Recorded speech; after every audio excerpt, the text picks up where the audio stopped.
Astonishing Legends Network.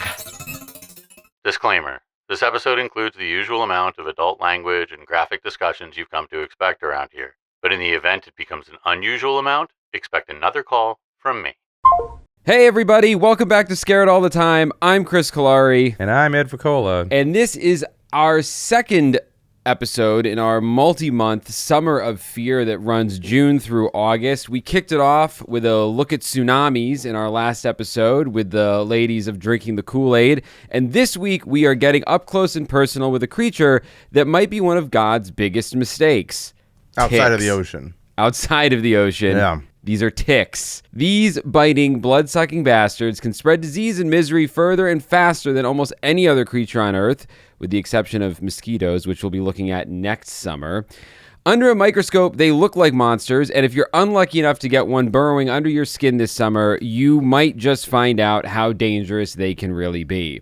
From Lyme disease to meat allergies to finding themselves at the center of one of the most popular conspiracies of the last, 50 years, ticks tick every box on the Summer of Fear, Nice. or on the Fear tier. Okay. Both.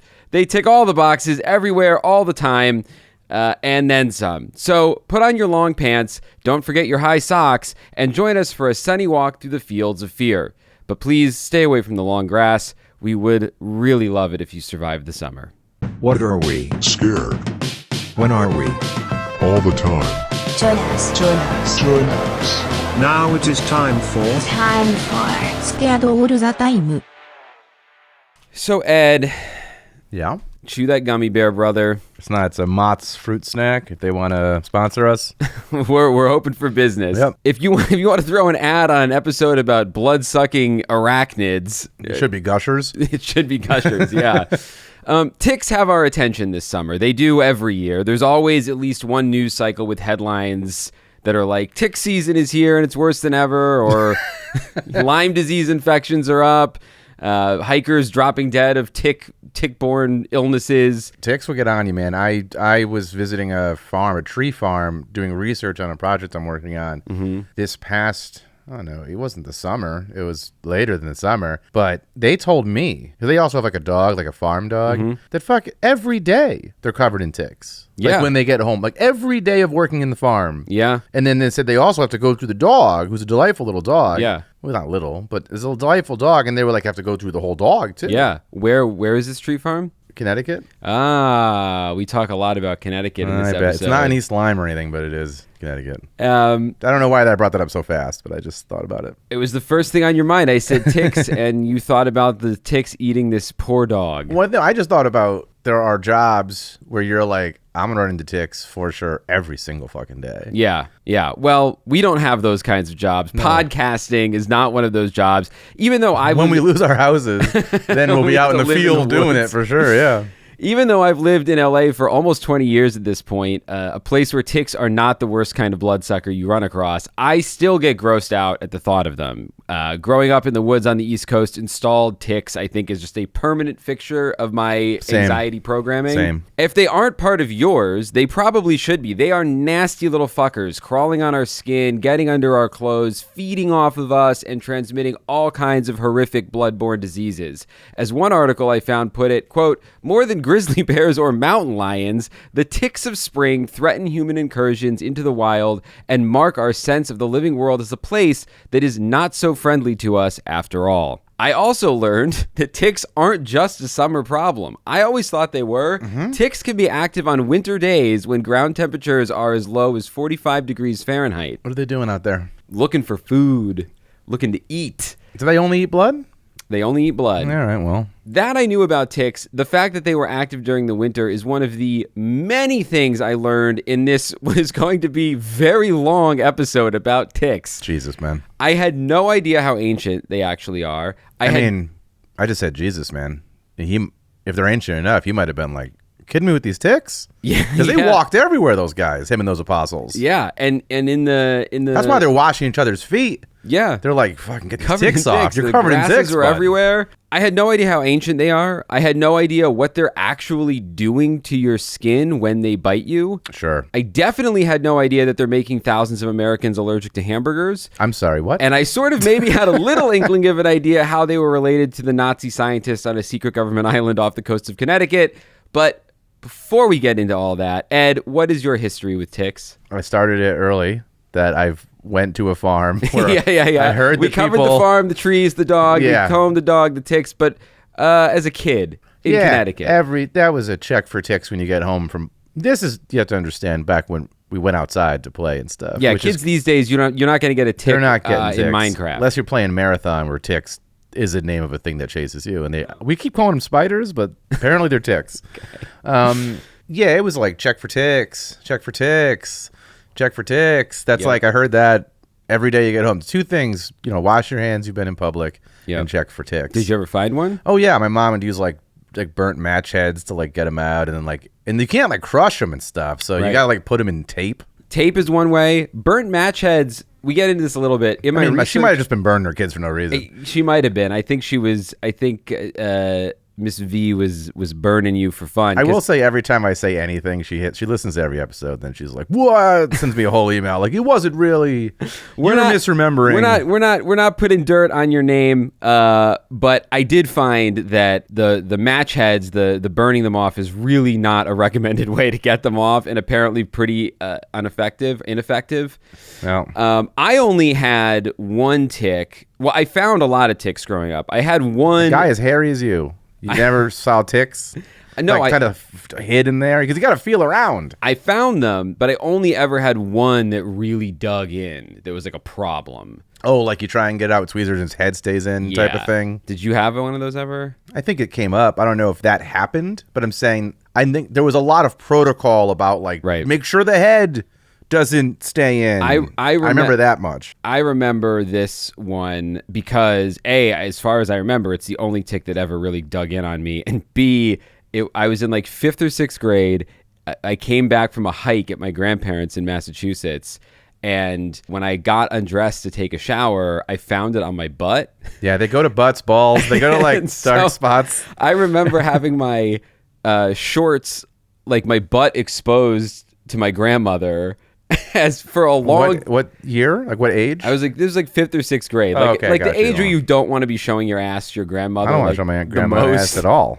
And there was much discussion and to-do of how are we getting this thing out? Are we going to use tweezers? Are we going to suck it out? Sorry, Grandma. Yeah, are we going to burn it off? And I don't remember how they eventually did. I think it was tweezers that she managed to like pinch the head and make sure it came fully out.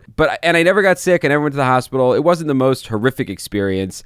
And to be honest, I think that being the worst tick experience I ever had kind of set me up to grow up thinking that ticks weren't really that big of a deal. Yeah, but there was a boogeyman element to them that they had to have been a big deal. Like, there is so much to do about checking for ticks when you get home our whole lives that it wouldn't be for just because we don't like the way they look. No, and then the rest we have one family friend Yeah. who's got Lyme disease, and I don't know if it was from a tick. It must be, probably. I don't know. But it is a truly debilitating disease, and so if I see a tick, I'm gonna punch it in its fucking face. Yeah, we're gonna spend the rest of this episode talking about all the reasons I grew up not being afraid enough of ticks, because not everyone is as lucky as I was, and to understand how a bug the size of a pencil tip, if you live somewhere where you've never seen a tick, these things are fucking tiny. Yeah, that's part of why people have to check so carefully, because they are easy to miss, especially if you have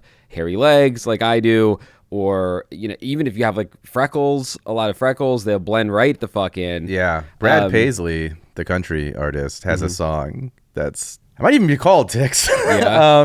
The kind of gross but funny premise of the song is that he like kind of wants to like be with a lady, and it was like, hey, we can take each other's clothes off and check each other for ticks, is essentially the like premise. Is like, hey, that's something we all have to do around here, is check for ticks. Yeah, how fun could it be with each other? Country music stays winning. It's no, I mean, Brad Paisley's the best. I love Brad Paisley, but it's a silly song, but I hadn't thought about it in a minute, and now it's gross. But it's a pretty fun, it's a good concept for a song. But to understand We first have to understand what a tick is to understand why they're so dangerous. So I think people know the basics. They are tiny little parasites. They feed on the blood of mammals, birds, reptiles, and amphibians. And Ooh, only reptiles. Blood. Yeah, reptiles. Oh my God, just a lizard with a tick on it? What is happening? They're not insects. They are arachnids. So the spider family. They're the spider family, the scorpion family. All that really means is that they have 4 pairs of legs as adults and no antenna. Okay. But I think being sucked on by a spider parasite is just definitively worse than... Do they suck on other arachnids? That's a good question. Are they like cannibalistic? I don't think they feed on each other. They might feed on a spider. I don't know. Spiders, how much blood does a spider have? I don't think so. I can't imagine there's a lot of blood in a spider. I don't and I think can't so. imagine a scorpion being like, what's that? What are you doing, bud? Like, what's that conversation? A scorpion, get away from me. Yeah. I don't think I don't know how if they have any blood. feed on any other insects. It's really just creatures with a lot of flowing blood. While all ticks are arachnids, there are 2 main families of ticks. There are hard ticks. Those are the ones we can't kill. Have to put them in tape. Yes. Yeah. The The exoskeletons. the Ixodidae family. Ixodidae? I don't know. I'm trying to be better about mispronunciation on that this one show. person said so I've something. been looking up how to pronounce a lot of these. I'll tell you this. It's spelled Ixodidae. Ixodidae. All right, well. They're the kind... Hard ticks. Hard ticks. They're the kind you see in your mind's eye. If you've ever seen a tick, it's probably one of these. They look like a very, very tiny, nearly flat crab, basically. Yeah. With a hard little plate on their back. Deer ticks that give you Lyme, the Lone Star tick that we'll talk about later, the American dog tick. It's the Lone Star tick in Texas? You'd think. You'd think. Okay. All hard ticks. We're going to talk a lot about hard ticks on this show today. That should go well for the automatic transcription. Yeah. And then there are soft ticks, the family Argacidae. We're going to get some interesting ad options. Yeah. Blue Chew's like, guys, we can't help but notice you've been talking a lot about soft dicks. Yeah. And hard dicks. Hard dicks. Both of those are our business. And one of your hosts is literally named ED. Yeah.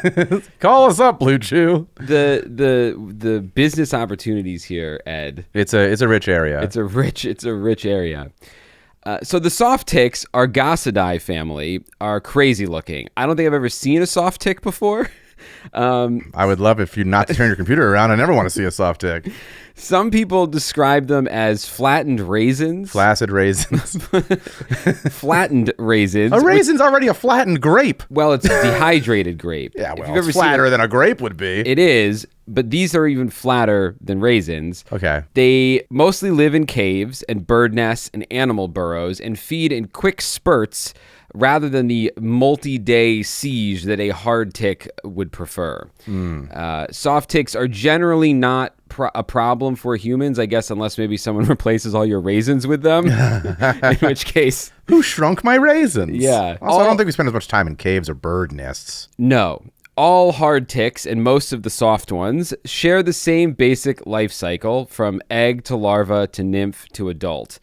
Now, this is one of the first big things that I learned. Each stage of that life cycle, the tick requires a single blood meal in order to molt and move to the next stage. So they need to feed 4 times. Basically, they feed 3 or 4 times over the course of their whole lives. Yeah. So triple unlucky if you're getting eaten. What do you mean? Like well, I guess there's probably a lot of ticks. But I was just going to say that, like, they only need to eat 4 times. Like, you're one of their 4 meals. Like, that's unlucky for you that you happen to be caught in that weird moment when they need to eat. Like, well, yeah, you're right. I didn't look up how it's many. not a mosquito. I didn't look up how many ticks exist on planet Earth, but it's not surprising that you might have more than one feed on you. But it is a meaningful parasitic relationship in the sense that you are directly helping this thing grow. I guess you could look at it that way. And in turn, you're dying. It's taking away everything that makes you It's drinking grow. The literal juice of your life. Yeah. According to the CDC, some tick species, like the brown dog tick, which may have been feeding on your 4-legged friend that you were talking about, prefer to feed on the same host during all life stages. So these dog ticks are lazy, disgusting little freaks. Well, or they're not lazy. You know what I mean? If they prefer it and they commit to it, they're asking for a change of address and information and stuff. Like, well, they're committing. There might be like a Homeward Bound style Pixar movie about it trying to like tick who gets separated from his dog. Yeah, like it's Slinky Dog. Yeah. From Toy Story. All the other ticks, or lots of other ticks, need to feed on a different animal for each of these blood meals that they have to do. So a baby tick hatches from an egg. Okay. It finds a small host, like a mouse or a bird, latches on, drinks its multi-day blood meal, drops off, molts into a nymph. A nymph finds a slightly bigger host, latches on, takes a multi-day blood meal, drops off, molts into an adult. And then adult ticks find the biggest host. And in the woods of the eastern United States, the biggest host is either a deer or you. And the female, it's mostly the females that feed on blood. It seems like the males... I don't know why. I just, in my mind, there was no sexes to these things. They're really... When you see it, I can't imagine the trouble it would be to sex a tick. Yeah. To figure out what No you're idea. looking at. It's hard enough on dart frogs. A tick, you definitely need a microscope. But the female takes one final massive blood meal before laying somewhere between 2,000 and 18,000 eggs. All right, so it's not that rare. There's a lot of ticks out there. There's a lot of Each ticks. one of these is dropping 18,000 fucking babies. Yeah, most of them don't survive. Good. Because they need to find all these different creatures to feed on, and that's a difficult thing for them. The only saving grace here, I think, is that unlike vampires, all this blood drinking doesn't really do anything to extend the tick's lifespan very far. Okay. They die young. Most ticks don't live any longer than 3 years. So... although I wonder if they did live longer than 3 years, if they just have to keep finding bigger and bigger animals until they become the size of a rabbit hanging off of an elephant or something. That's disgusting. I hate what I'm hearing. How do you think they found out the 3 year? Like, it was like a documentary crew followed one tick from larva to... There are people who study parasitic animals. We'll get into. Well, we're not going to touch on it too much, but there are scientists who study these things and who, really ticks get a lot of attention because they spread disease so far and so quickly that they've been studied intensely to figure out, how do we stop this? What can we do to make sure people don't catch these diseases? Yeah. How long do they live? For people who are invested in making sure that humans don't get tick-borne diseases, the lifespan being 3 years or 5 years or 10 years or 20 years, that makes a huge difference in how you're going about treating these things. Yeah. So they've been studied quite a bit. But for those 3 years, ticks are on the warpath and out for blood. They can't fly or jump. Thank God. Truly. Although I don't remember who told me this or when, but there was a point when I was a kid that I was told that they fall on you from trees. They could. I don't know why. They don't. That doesn't require the ability to fly, just a fall. It is just a fall, but they don't do... I think that sort of urban myth about ticks got started because they are often found feeding on human scalps. But I think they just crawl up there. They do just crawl up there. That's the really gross thing about it, finding a tick on your scalp. They're cruising around. They start at the feet. Yeah, the knowledge of knowing, oh, this tick's been on me for a while. What? And they're smart enough to know... Go scalp. Go somewhere you're hiding. They have... Well, not traditional smart, maybe. But. Yeah, they're not doing... They're I never not saw a tick with doing glasses advanced on. physics. Yeah. They do have a lot of organs that can sense the thing's warmth. I think carbon dioxide. Like, they have the ability to sense where they should be rooting around to get their next meal. Okay. They hunt by performing a move called questing, which is a pretty impressive feat of strength. But also... in the video game parlance of it all, is how they live their life. Like, yes. Unless you're the brown tick dog or whatever, you're like, and now I need to find another creature. And it was like each one in the reward at the end of this quest is like molt. Yeah, it really is a leveling up system of, you got to go grind, you got to get your XP. Yeah, exactly. And you got to become the next thing. They perform this move called questing, which is a pretty impressive feat of strength for something their size. So they climb up onto the tip of a blade of grass or a leaf or a low-hanging branch or something. They hold on to that leaf with their back legs, and then they stick their front legs straight out in the air in sort of this like spread eagle, Jesus on the cross pose kind of thing. If you're watching the video, see, this is why you got to sign up for the YouTube channel. You got to see I don't know how what it much looks of your like. arms are in frame, but... I'll go this way. I'll go this way. But they stick out like this spread eagle Jesus on the cross pose, and the front legs have organs called Haller's organs or Haller's organs that can sense carbon dioxide, body heat, and vibration. So they're almost like their legs become almost little antennas. Okay. And they just dangle them out there in the air. They just stand there waiting for warm-blooded life to pass. And then when it does, they grab on, climb aboard. And when do they come down from the grass? At what point are they like, I've been waving my arms for days? Yeah, I assume it's like a 9 to 5. Yeah, and then they Clock in, they climb go down down. the grass, and then they get in a fight with their tick siblings, tick spouse. Yeah. And then they get back out there the next day. Because there's a lot of places where nothing ever walks by, probably. Probably, yeah. And, to go to the other side of the yard might be a 7-year journey for a little tick. Yeah. According to the CDC, some ticks will attach quickly and others will wander looking for places like the ear or other areas where the skin is thinner. Don't like that. Oh, yeah. They'll get in there. They'll get right in that ear. You'll feel a little bump. Believe that I've had ears as long as I have. And have not, knock on wood, really had, as far as I know, stuff living in there. I've seen enough like episodes of ER or like stuff where it's like, oh, I've got like an itching noise in my ear, and then like pull it out. It was like, it was a full cockroach. It died 4 days ago. Yeah. I'm just surprised that all our holes aren't filled at all times, is what I'm saying. Considering everything's so small. They could be. Because they say you swallow like 8 spiders a year or something. Yeah. I don't remember how that landed in our spiders episode, if that was true or not, but... I don't either. We did look it up, but I don't remember. Yeah. No, our holes could be filled with hard ticks, soft ticks. Yeah. I think hard probably is a better chance. Once the tick finds a seat at the table, that is when the really nasty shit starts. Because unlike a mosquito that basically just stabs you, drinks for a second, and flies off, a tick is basically doing surgery on you and then moving in. Per an article I found on PubMed Central, the tick has 3 main mouth parts. The 2 outer pieces, called palps, help sense where to dig in. Oh. The 2 middle blades are called chelicerae, which the tick uses to literally slice open your skin like a little scalpel. Okay.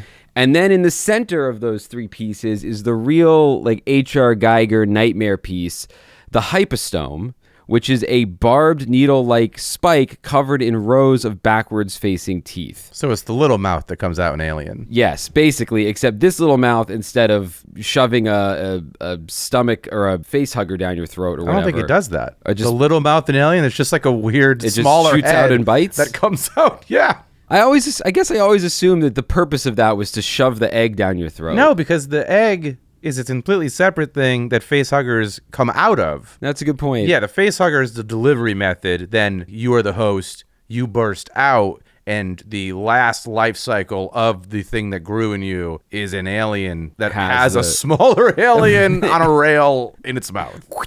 They made for great toys, though. They made for good toys. So, yes, the hypostome is sort of like the thing that comes out of the alien's mouth in Alien, except it is barbed and covered in needles and covered in backwards-facing teeth. Well, I imagine it's barbed so it doesn't, like, fly off you. Yeah, it drives it in, and then you can't pull it out. It's a fish hook. Now, those 3 mouth parts are just to make sure it's attached long enough to do the really hard work of actually cementing itself to your body. I had no idea they did this. So the barbs is not cement? The barbs is not cement. It's not just the cut and the spike. Ticks are also part construction worker, and they use what is called literally tick cement to make sure that they stay attached to you. So they secrete something. Yes. The University of Rhode Island runs a public health project called Tick Encounter, and they have a write-up on how this works. It is colorfully titled, "When I pulled this tick off, my skin came with it." And it is probably the most informational piece of body horror I've ever read. So, quote, ticks can begin secreting cement within 5 to 30 minutes of attachment. And that concrete comes in what the article calls flavors. Ugh. There's cone cement, which is deposited first and hardens rapidly. And then after about a day, the tick begins secreting cortical cement, which hardens more slowly. The pattern of cement deposits varies among types of ticks, and the degree to which the cement infiltrates the host epidermis and dermis, or your skin, also differs by species. And this species-specific pattern of cement deposition also probably helps determine just how much of you comes off along with the tick, even when removed correctly with tweezers. Yeah, because you don't realize that you're also, and I mean, it's probably just taking the smallest amount of top layer skin off, an amount that we wouldn't even notice. Potentially. This article made it sound like skin comes off, but you know, that may depend on, again, the size of tick, how much cement it secretes. I mean, I can't imagine you're pulling it off and then just like a fruit by the foot ribbon of skin No, I don't think it's all the way down your arm. No, it doesn't. I don't think the tick attaches itself so much that you can peel your skin off a banana. That's the way this article's making it sound. But banana might be one of those cement flavors. Yeah, it doesn't mention which flavor tastes better, but it does sound like it can be very painful sometimes to remove the full tick. Some ticks, like the lazy American dog ticks we mentioned earlier, quote, secrete additional deposits of cement in various dimensions onto the skin's surface, forming flat lateral phalanges that aggregate on the skin and help secure the attachment of the ticks with shorter mouth parts to their hosts. But it also means that more skin is likely to be sacrificed when removing those kinds of ticks. I don't like, fuck these ticks, man. Yeah. I don't like their whole thing sucks. While it's they do suck. Hey. Okay. While this thing is glued to you, it's pumping basically a chemical cocktail that you would like find in a hospital into your bloodstream. There's anesthetics, so you don't feel the bite. Okay, just like leeches. Leeches do something similar, I feel like. Yes, there's anticoagulants. That's the one I was thinking of. Keep the blood flowing. Yeah. And immunosuppressants so that your body doesn't notice that it's there. Yeah, so it's also not like, hey, a foreign infection. Yeah. We should send something from Osmosis Jones down there. Exactly. They just hang out and your body is none the wiser. This is ridiculous. This is like if a cat burglar had the ability to cut the window, in their body and then also not be seen by any security cameras once it's in the jewelry place. Yeah, that's a good way of putting it. That's crazy. That would be the most dangerous burglar in the world. They would never get caught. Well, the difference is the burglar needs to get in and out. That's the whole point. The tick wants to stay attached to you for as long as possible. What was that Channing Tatum movie? It was perfectly fine. Roofman? This is a roofman tick. It moves is. into Toys R Us for a while. It's true. It's a criminal that moves in. Because unlike mosquitoes, the point of doing all of this is, well, like mosquitoes, they want to get to your blood. But unlike mosquitoes, they're not tapping a vein and just drinking. They want to hang out. So these ticks use their chelicerae, those little scalpels that they have on their mouth, to cut your blood vessels open. And then they sit there with their face basically in a pool of blood that wells up from under your skin. Okay. Biologists call them pool feeders because a tick doesn't really drink your blood so much as it bathes in it. Ew. Depending on the species, ticks will suck this blood anywhere from minutes to days, which is... Well, I need to know about the minutes. What blood type? They just go, no, thank you. You know what I mean? Like every other tick's there for a while. I was like, what the hell was wrong with that guy? I got in a pool of this disgusting blood and I got out of there. Yeah, I would imagine the ticks that are picky enough that they're out of there after a few minutes probably don't live very long. I mean, or they're alone like us. Well, like me. there might be...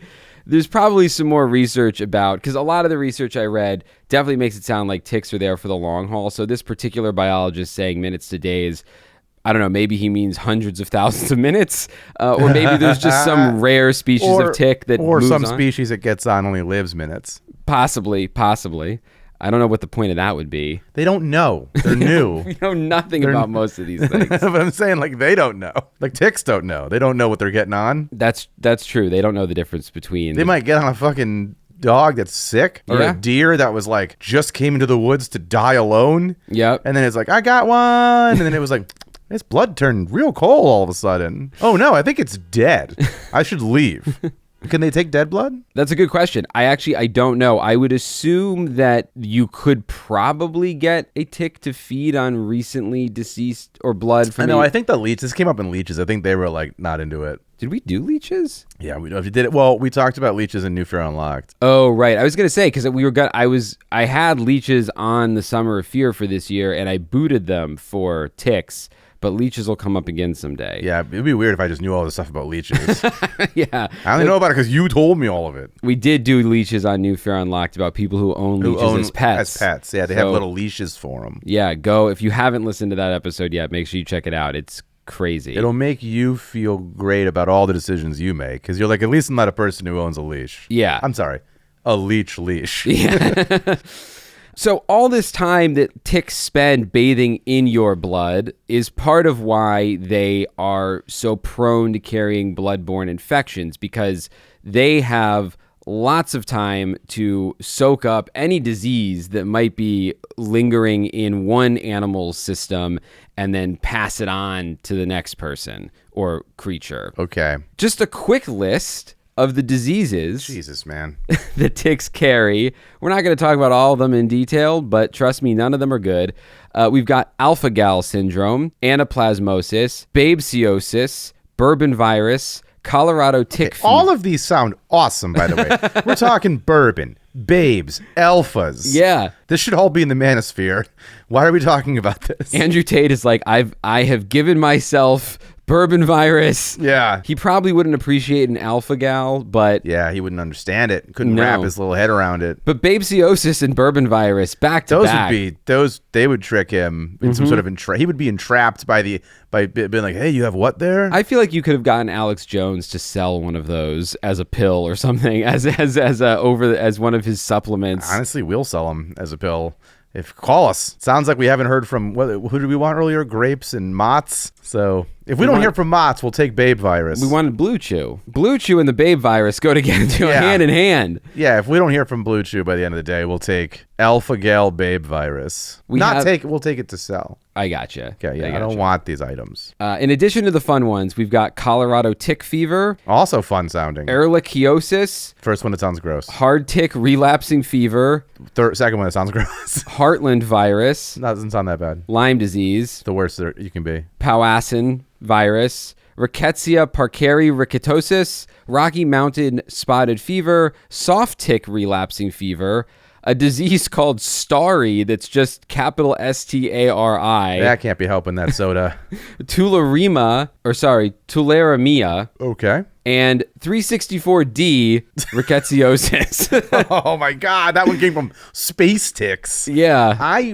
So Colorado must be up there with Connecticut in terms of tick fever because there's a lot of Colorado Yes. stuff in there. Any place, I think the Heartland, Colorado, all this It's Rocky where they found Mountain. it, probably, Well, they've really. got lots of grassy open spaces where these ticks are hanging out, I think is part of it. Sure. And yeah, none of these are good, despite how fun some of them do sound. I'd love to see the babesiosis with 364D rickettsiosis. That would be Oh my God. an anime girl. Before we dive into all of the really terrible illnesses, I should note that it is not just humans and modern animals that have had to contend with ticks.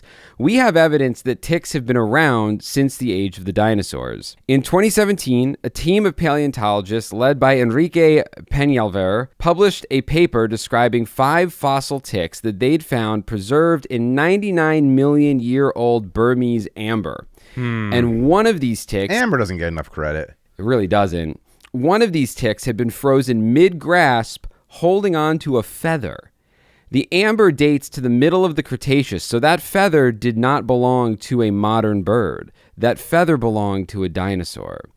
The American Museum of Natural History has an article about this find where it's noted that they don't know what kind of dinosaur the feather belonged to. Could have been a chicken. It was not a chicken. Could have I been promise you it was not a chicken. I don't know. Anything with feathers would not have been a modern bird at the time. There may have been very bird-like dinosaurs, but we're talking Archaeopteryx maybe, which I don't know if that was a Cretaceous dinosaur or not, but plenty of other dinosaurs had feathers. That's something that they're still studying and we're learning more about all the time. I almost feel like we should have something that we design, not you and I, but society, that one day a year, and you're not going to be told when it is, and it'll be a very small area, so you're just very unlucky if you're there at the time. A massive amount of amber is just dropped from the sky.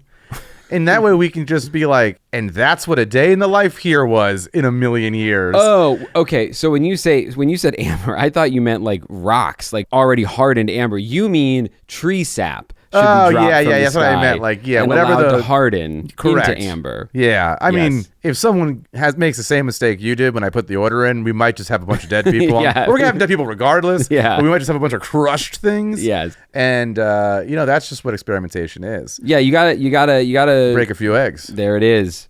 Crack a few skulls to freeze a society in amber. But it would be cool to freeze. I guess we do that with photographs now. We don't need to amberify people. That's but- true. Although you can't pull DNA from. Well, you can't really pull DNA from amber anyway because most of it doesn't survive very long. I think the half-life. It's not like Jurassic Park.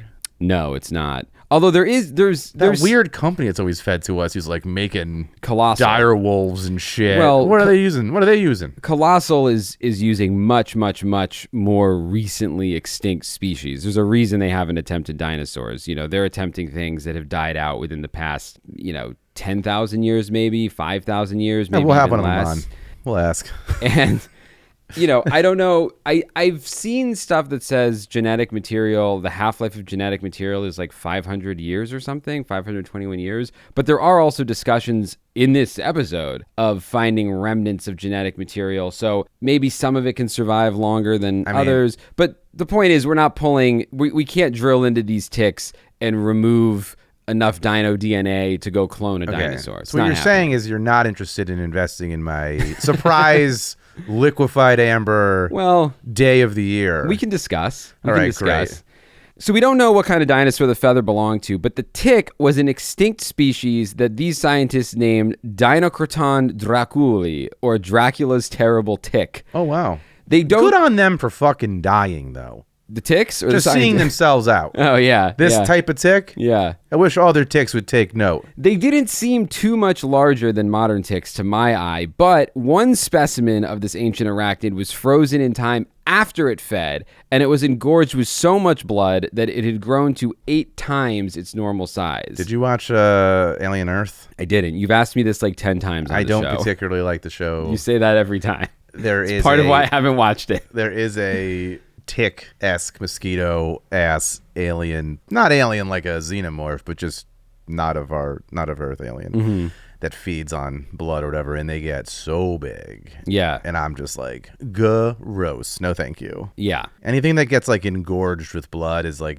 just so gross to me. Yeah. Have you ever, when you were a kid, did you ever see those little red mites that they have that crawl around sometimes? That they have. No. You mean Earth? Yeah.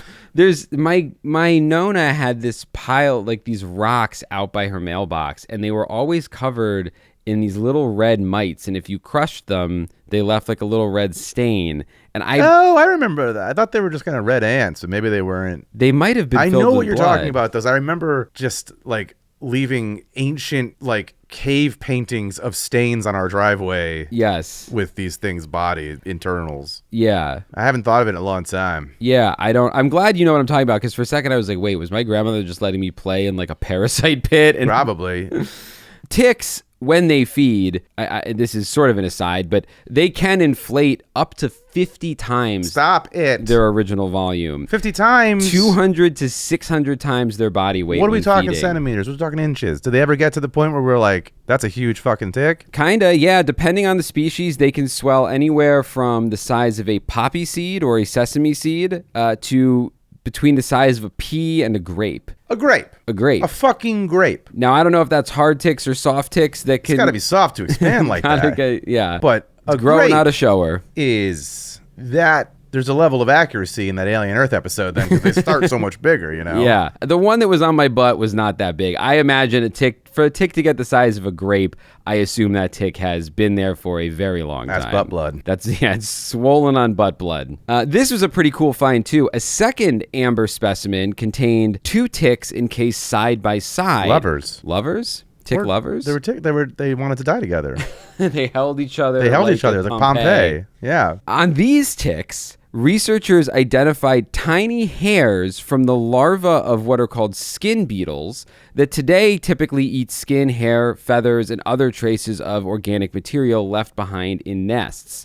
Since no mammal hairs have yet been found in Cretaceous amber, this suggests that these skin beetles and the tick were active in a nest belonging to feathered dinosaurs. And they think nest and that this was some sort of a feeding in place situation because it was so wildly rare to find two ticks encased together. If they were just they wouldn't necessarily be feeding on the same animal and then both get encased in amber. So it's a solitary feed normally. Well, an animal can have more than one tick, but for them to have been encased in amber, the amber has to have Tree sap has to have run down over them, which is hard to do if you're attached to a moving animal. Also, I don't know how fast tree sap moves. It doesn't seem super fast, so it's a little bit like that Austin Powers, like just move, like the slow, like with the slow steamroller thing. But it's just them two being like, "It's coming!" And then it's like pull the wide shot of it so far away still.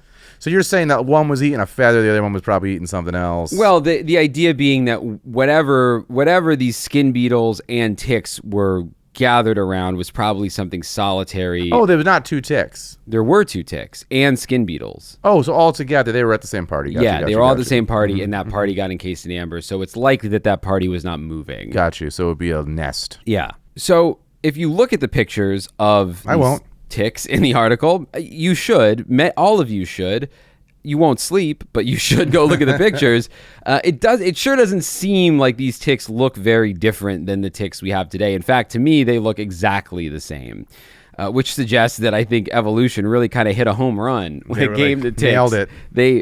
There's not a lot of animals that have survived from the time of the dinosaurs being exactly the same.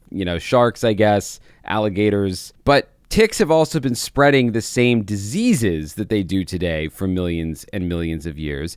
And we know this because we not only have evidence of ancient ticks, it turns out some of these ticks contain the fossilized remains of the bacteria that causes Lyme disease.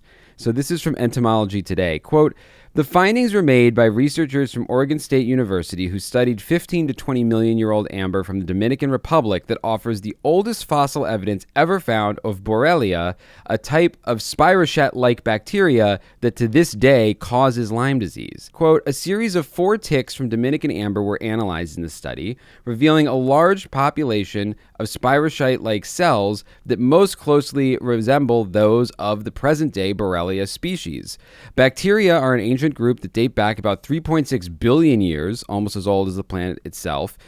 As soft-bodied organisms, they are rarely preserved in the fossil record. However, amber is a free-flowing tree sap that can trap and preserve material in exquisite detail as it slowly turns into a semi-precious mineral." Yeah, people have amber jewelry and stuff, so I guess it's pretty wild. Yeah. Very versatile. Yeah. The article goes on to say that scientists have documented the ancient presence of such diseases as malaria, leishmania, and others. Amber isn't, just thinking about it right now, but amber as a thing is like hey, do you want to keep this? Yeah. But for everything, it was like, hey, do you want to keep this disease? Hey, do you want to keep this animal? Hey, do you want to keep this person in Ed's invention? I thought you meant it's something that people find and go, hey, should we keep this? No, I mean amber. You mean amber actually, the personification of amber is like, hey, where were you going? Did you want to... I'll hang on to it for you. Yeah, it's a pack rat type substance. It's pretty wild. Thank God for it. We found a lot. We know a lot about the ancient world from these. That's what I'm saying. Yeah.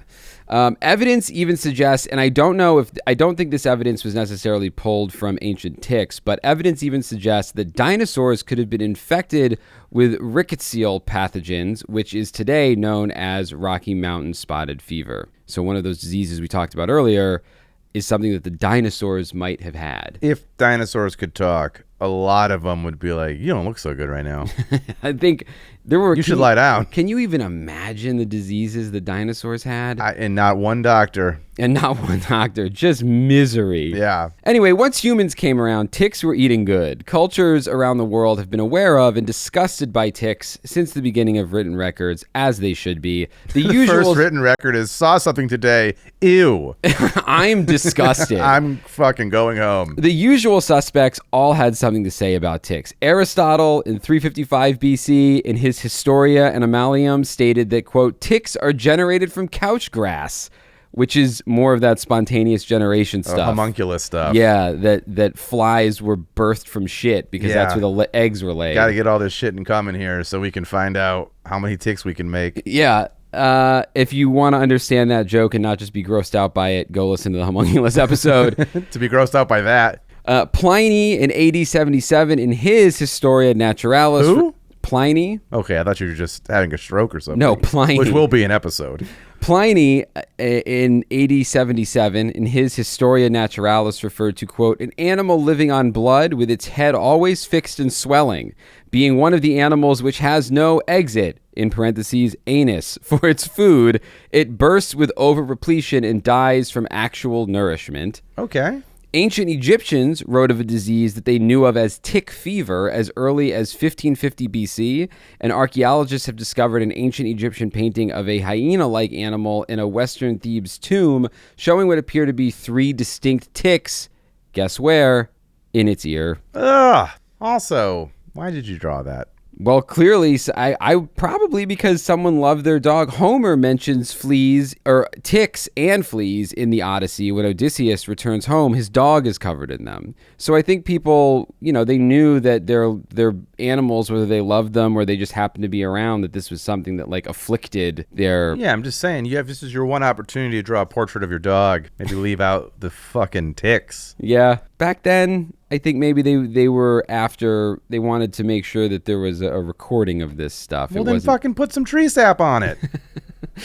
Dipping your dog's head in tree sap. Like, we're going to get these things off. We had some work done around here at my house, and it was the worst, some of the worst craftsmanship I've seen. And the people who painted, just zero fucks.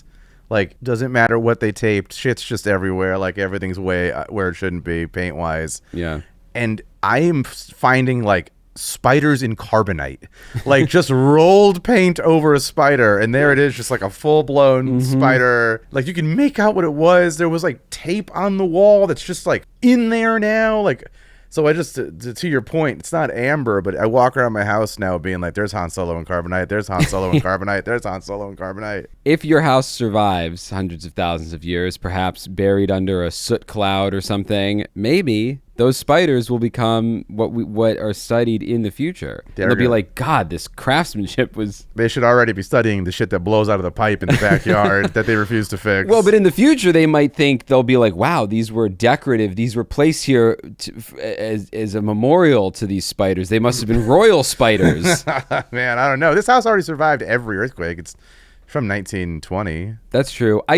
This is a complete aside, but sometimes when I drive around LA, I do like to think about how, I am super anxious and nervous about earthquakes, but you look at the majority of the houses in LA have survived a number of very large earthquakes just fine. But the best ancient tick story that I found is a Navajo legend about how ticks became so flat. Hold on to your butts, as they say. This story is a journey, and you will not see the answer to the question of how did ticks become flat. You won't see it coming. But it's a great story. I do love a culture unable to say I don't know. They had to have. Like, hey, how this flat? I'd be like, I don't know. and then they're like, oh man, we better come up with something that we pass on for generations of how ticks got flat. This story is like a Final Destination level version of how a tick becomes flat. You'll never guess it. You'll never guess, but it's awesome. So, one day, Coyote was wandering down a trail when he met Old Woman. Don't go that way, she warned him. There's a giant up ahead who kills everyone. Shit. But Coyote, being Coyote, wasn't scared. Giants don't frighten me, he said. I kill giants all the time. Holy shit. Trait of Coyote I never knew. Wow. Which the story says was not true. He had never met one. So I guess coyotes being tricksters just lied This about... is Coyote the animal, not a person named Coyote. Capital C Coyote. So Coyote, unclear. the spirit? I don't want to get in trouble. The mythic embodiment of Coyote. Coyote was a figure in Native American legends. He was a trickster figure. He's not ordering from Acme. No. Okay, he's got not. you. So I will stop picturing that right now. Giants don't frighten me, he said. I kill giants all the time, which was not true. He had never met one. Still, he kept walking. Along the way, he found a big fallen branch and picked it up like a club. I'll smash the giant over the head with this, he said. Eventually, Coyote came to what looked like a huge cave in the middle of the path. He walked right in. Inside, he found a woman crawling on the ground, starving and too weak to stand. What happened to you? Coyote asked. Damn, yeah. Rude. Yeah, but how else will he know? I'm trapped, she said. We all are. Not alone. Great cold open to something, by the way. Really fucking good. I was just thinking that. Yeah, shit. Trapped where? The woman looked at him and laughed. You're already inside the giant. Coyote didn't understand. He thought he'd walked into a cave, but the cave was the giant's mouth. And now Coyote was deep inside its belly. Oh, He no. kept going and found more people lying around, half dead from hunger. Layabouts. The laziest of the... They couldn't even munch on the innards of the giant. Wow. They told him there was no way out. The giant's belly was so enormous, it filled an entire valley. Coyote thought about this and said, if we're inside the giant, then these cave walls must be meat. So he pulled out his knife and started cutting. Chunks came loose from the walls, fat and flesh from the inside of the giant's stomach.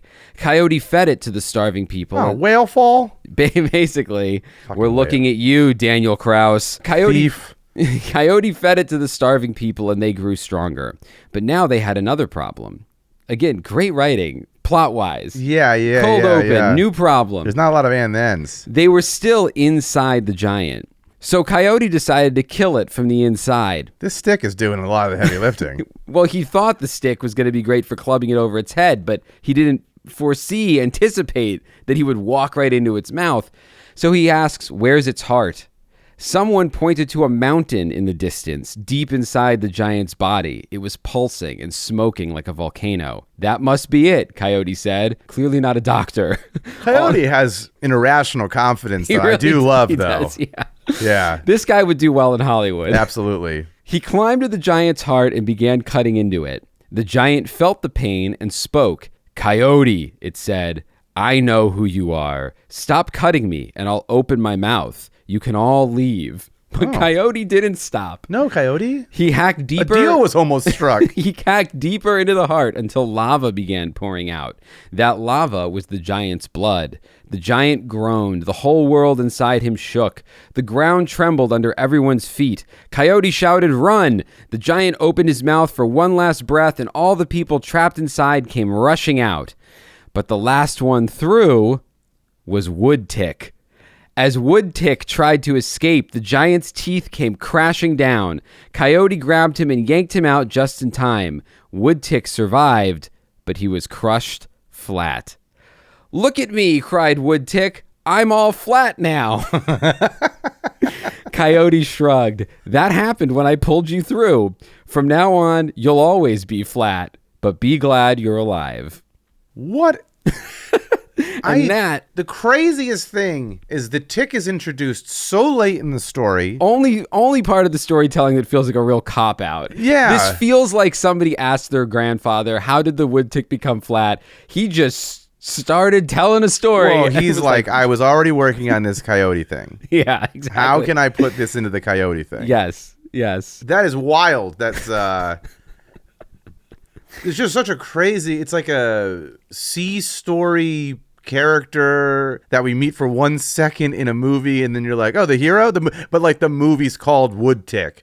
And you're like, oh, that guy who passed and asked for a coffee? Well, it would be like at the end of Scream if they pulled the mask off and it was just a character you hadn't met yet. You'd be like, who didn't know who was anyone. And you're just like, oh, well, all right. I mean, it's not really fair from a story perspective, but yeah, everything else leading up to this was amazing. I'm very interested in what Coyote's going to do next. Yeah. But they're like, he's a character. The rest of the movies will be following this other guy. Yeah, exactly. Who we introduce at the end.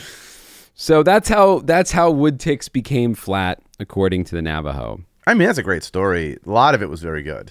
So maybe Woodtick was glad to be alive after this, but no one else was. Ticks are the world's #1 spreader of zoonotic diseases, or diseases that spread between animals and humans. And they seem to be one of the few creatures on Earth that are more trouble than they're worth. Get them out of here. Though there are at least a handful of ticks that qualify as an endangered species, Stop it. none are represented on the International Union of Of giving a shit? No. None are represented on the International Union for Conservation of Nature's red list of threatened species, which does feel like a real fuck you to the tick community. Yeah. Some scientists note that this isn't so much because everybody feels that ticks are worthless, but because these endangered ticks' feeding habits are inextricably linked to other endangered species. Oh, jeez. So one such case is the Heath's possum tick, which is an Australian tick which survives exclusively on the mountain pygmy possum living above the snow line on some of Australia's highest peaks. So because of its highly isolated habitat and its precarious reliance on a single host that is also threatened, it is considered on the brink of extinction. This was not flat out said, but I assume part of the difficulty there is the only way to keep it alive is to feed it endangered animals.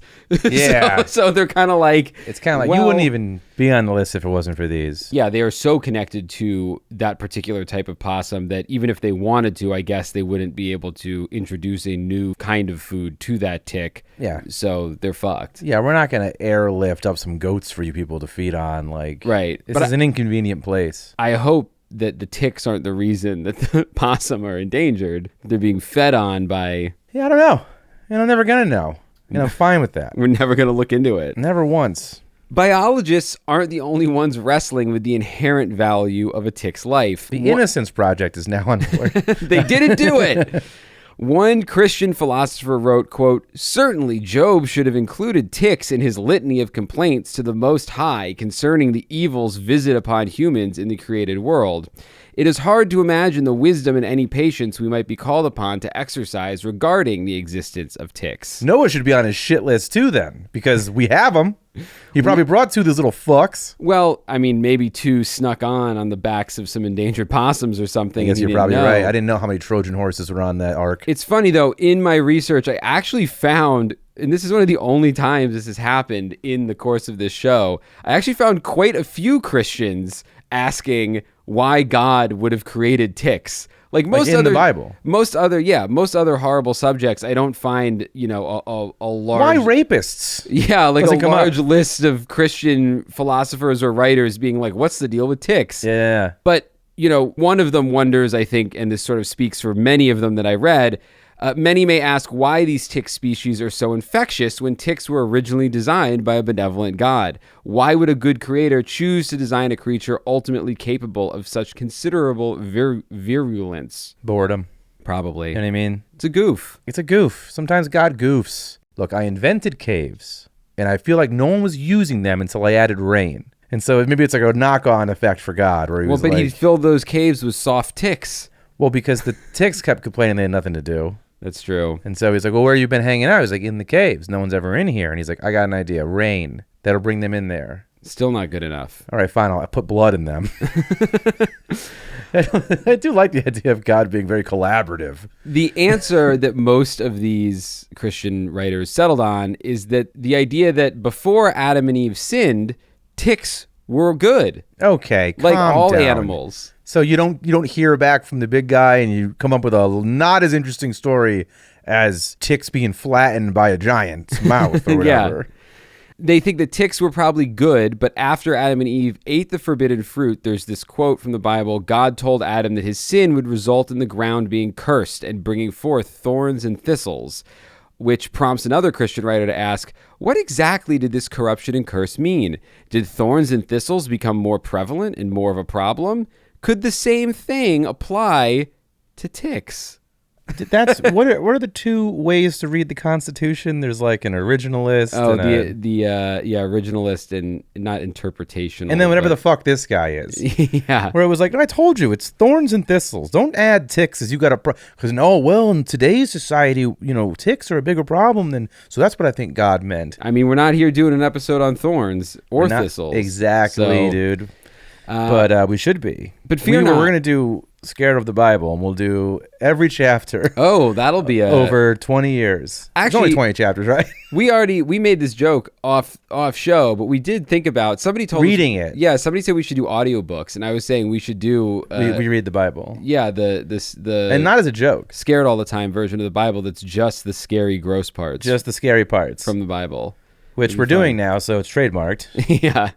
But fear not. In the end times, after Christ returns, this same writer believes that, quote, the curse will be reversed and dangerous wild animals like wolves, leopards, lions, and cobras will no longer be dangerous. I'm sorry. I haven't gotten that far into the Bible, perhaps. But where does it say the second coming of Christ that he has the obligation to make scary things not scary and to make ticks nice again? Well, okay, so did anyone discuss it with him? Well, this is literally this was a little confusing the way I phrased it. The writer believes what I just said, but what I just said is a quote from Isaiah 11, verse 6 through 8. So the curse will be reversed and dangerous wild animals like wolves, leopards, lions, and cobras will no longer be dangerous is a quote from the Bible. So is they shall not hurt nor destroy in all my holy mountain, which is verse 9 of Isaiah 11. And so then the writer adds, could this also apply to mosquitoes, fleas, and ticks? I sure hope so. I love it. This guy is looking for anything that he can lump them in with. It's okay. If it's not going to work with Adam and Eve, I get it. But fine, thistle's its own thing. But what if, have you seen Isaiah? What if he means this is also ticks? Yeah. I love the idea that something we have to look forward to in the end times is that after all the death and destruction and people being taken into heaven, is that ticks revert to just being cool. After we're all gone. Yeah, they're just fine. I find that very interesting. Maybe don't know. Maybe they used to smell good and they revert to smelling good. Dude, it's just so... Reverse the curse isn't amazing. Reverse the curse. It's a very fun thing to say. I wish we could reverse the curse on this show and all the horrible things that we've caused by talking about them. Yeah, I'm keep waiting for the doorbell to ring and it's just a huge tick. As we discussed earlier, many of the ancients knew ticks were trouble. But it wasn't until 1893 that two researchers named Theobald Smith and F.L. Kilbourne discovered that a disease known as Texas cattle fever that was killing tons of cattle in the Midwest was caused by the blood-borne parasite Babesia bigamina, which was transmitted by the cattle tick. This is generally considered the first scientifically described tick disease, and ranchers rejoiced when they finally had an explanation for what was killing their cattle and that they could finally work to stop it. Okay, previous to that, it was just a lot of theologians being like, oh, if only there was a way to stop it when Jesus comes back and says, hey, stop it. Well, and then these guys are like, I think there might be a better way to do this. The Egyptians knew about tick fever in the 1500 BC or whatever, and I read. But I thought that was just people's enthusiasm about clocks. I thought it was their enthusiasm for ticks. All of King Tut's domain had tick fever, dude. That summer, never forget it. A lot of thin people. They were all blood heavy. No, people knew that ticks spread disease for a long time, but they just didn't have the actual scientific understanding of there's a parasite in the blood that goes from one thing to another. They just thought ticks were somehow poisonous. So when did Theo Vaughn and Craig Kilborn, whoever these guys' names are? 1893. That's what I was about to say. I'm like, it's got to be bumping up against the 20th century because we, as we know, didn't even know that like germs were a thing. Yeah. Texas cattle fever, though, is not one of the tick diseases that makes headlines. The first on everyone's list is Lyme disease, which is the most common disease spread by ticks in the country. The CDC estimates somewhere between 300,000 and 500,000 Americans get diagnosed with Lyme disease every year. Ed, this is your moment to shine. What do you know about Lyme disease being that it's debilitating? Yes. It's debilitating. Well, first off, it's from Connecticut, named after Connecticut. That's why I'm giving you this opportunity. Oh, yeah. Connecticut is like the Vatican for Lyme disease. It's the nutmeg state has a tick problem. And the disease at which, probably East Lyme, one of them. We've stayed in East Lyme. We stayed there with Alex's family. Oh, yeah. He lives in Lyme. Yeah. One of the Limes. Right. Easter, I don't know what other directions are, but we were up there. They have a fun little old time like Charlie Chaplin movie theater and shit. Mm-hmm. I just know it's real bad business, man. Like I know it can be very debilitating. I don't know if there's varying degrees of it, but we know you find some people who it's like progressively debilitating. It's almost like MS or something. I feel like when you get Lyme's disease. That's all correct. It's very bad, and it's from. When's it from? Well, was it around when I was a kid? It was. Okay, so the tick fear in Connecticut that I had, the like boogeyman tick syndrome of like check for ticks. Lyme's disease was already a thing that people were like, that's why you're checking for ticks. Yes. Okay. And not only was it a thing that people had become that people were aware of when you were a kid. Lyme disease, as you'll remember from the discussion we had a little bit earlier, we know it's been around for millions of years. Guess I fucked that up, huh? it's Well, we know because they found it in that amber. Ed pays somewhere between 50 and 75% attention for most of this podcast. I'm just saying that like that shit from amber wasn't called Lyme disease. Well, correct. It wasn't. Part of the bacteria that makes up Lyme disease they found in amber. Yes, which comes into play a little bit later. That's important. But do you want to guess who else probably suffered from Lyme disease? A famous name discussed on the show a couple of times. Plato? No. Aristotle? No. Is it Hellenistic? You're probably not going to get this. Wait, hold on. Ötzi, the Iceman. Is there anything this guy doesn't have on display? Not much. Okay. I mean, I feel like we've learned most of human history from what we discovered on Thank Ötzi. God the sickest man got frozen. He's 5,300 years old. He was murdered. We know there's arrow in him. Yeah, there's an arrow in him. They don't know who killed him or why. Yeah. But he was murdered. Because he was spreading disease. Yeah. Another really interesting detail in his story that came up as I was researching this episode is that when scientists sequenced his genome, they also searched for traces of any non-human DNA. They found evidence of a few different microbes in or on his body, including the bacteria that causes Lyme disease, Borrelia burgdorferi. Adding to the evidence that he was actually suffering symptoms are his numerous tattoos, which I think we might have The tattoos may have been medical in nature, like pointing to where he was itchy or pointing to where... Yes, they are clustered around his spine, ankles, and behind his right knee, which are all places where you would experience the joint pain that Lyme disease can cause. So some people think that perhaps they weren't decorative, but they were almost like a ritualistic Neolithic medicinal practice. Yeah, now who listens? I remembered all that shit. You did. That was pretty good. While Ötzi's corpse is the oldest known evidence of Lyme infection in humans, it wasn't understood as a disease until a bunch of kids and a few adults in and around Old Lyme stole Ötzi's body from wherever it was being kept. Ate it. The biggest mistake they could ever make. Well, they heard that mummies make you look young or whatever. They thought it was mummy powder. So it was Old Lyme, Connecticut. I don't know where that is in relation to East Lyme. I don't know either, man. But Lyme. I mean, if this is where it started, it should be called "We Don't Go There No More Lyme." Well, this group of people started coming down with what looked like juvenile rheumatoid arthritis. East Lyme is where our friend lives, which is why I always think East Lyme. Right. I don't know where Old Lyme is, other than in the trash, because I ain't eating no Old Lyme. Get it out of here. These people started coming down with what looked like juvenile rheumatoid arthritis in 1975. So this was not really studied until just a few years before you were born. Shit, man. They had the works: swollen joints, fevers, weird... So joints is a big thing. Joints is a big thing. So that's why when I thought earlier it was debilitating in like an MS way, where like I thought of MS because it's like a breakdown of the ability to walk and stuff. Some people who get... And so it might not be the same symptoms that are actually making it happen, but I know that some people, they need to require like walkers and things like that. Yes. Two moms, Polly Murray and Judith Mensch... went on Shark Tank. and said, do we have an idea for you? It's called Tattoos That Heal You. Two moms, Polly Murray and Judith Mensch, started calling Yale and the Connecticut Health Department until they finally got two Yale rheumatologists, Alan Steer and Stephen Malowista, and these two came to investigate. They pieced together that whatever this disease was, it was spread by ticks, and they named it Lyme arthritis. But it wasn't until 1981 that Willy Bergdorfer, a Swiss-trained medical entomologist working at Rocky Mountain Labs in Hamilton, Montana, found the true cause of the disease wriggling around in the gut of a deer tick from Shelter Island. Wait, gut? Oh, so the inside the tick had blood. Yeah, inside the gut of the tick where the blood was, he found this corkscrew-shaped bacterium called a spirochete. And in 1982, he confirmed that this spirochete was the cause of Lyme. I think I actually mispronounced spirochete earlier in this episode as like spirochete or something. It's spirochete.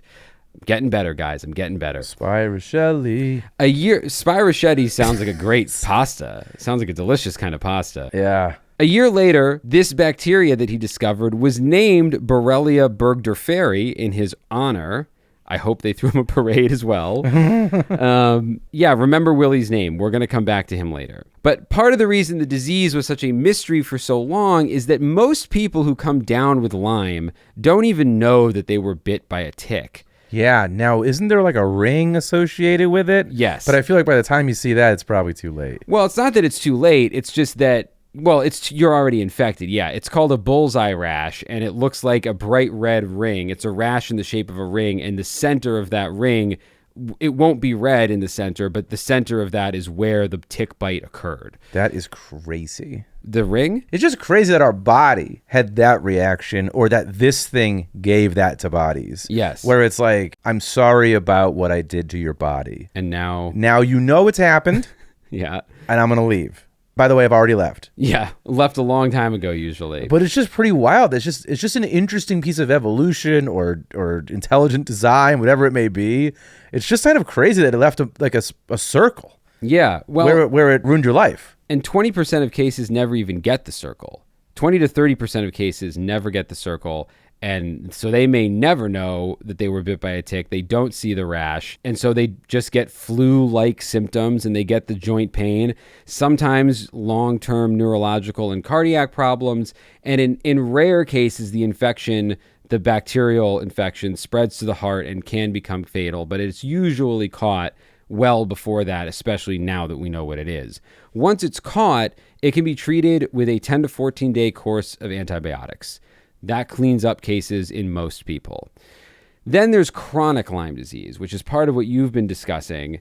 And that is the term for patients who continue to suffer symptoms for months or years after their body is clear of the Borrelia bacteria. There is a whole big controversy around chronic Lyme that touches really similar territory to our Morgellons episode that we just did. So we won't get into the whole thing, but I found a quote from infectious disease specialist Jake Scott, who told Stanford Medicine, quote, "When patients tell me about ongoing fatigue, pain, and cognitive difficulties, I believe them completely.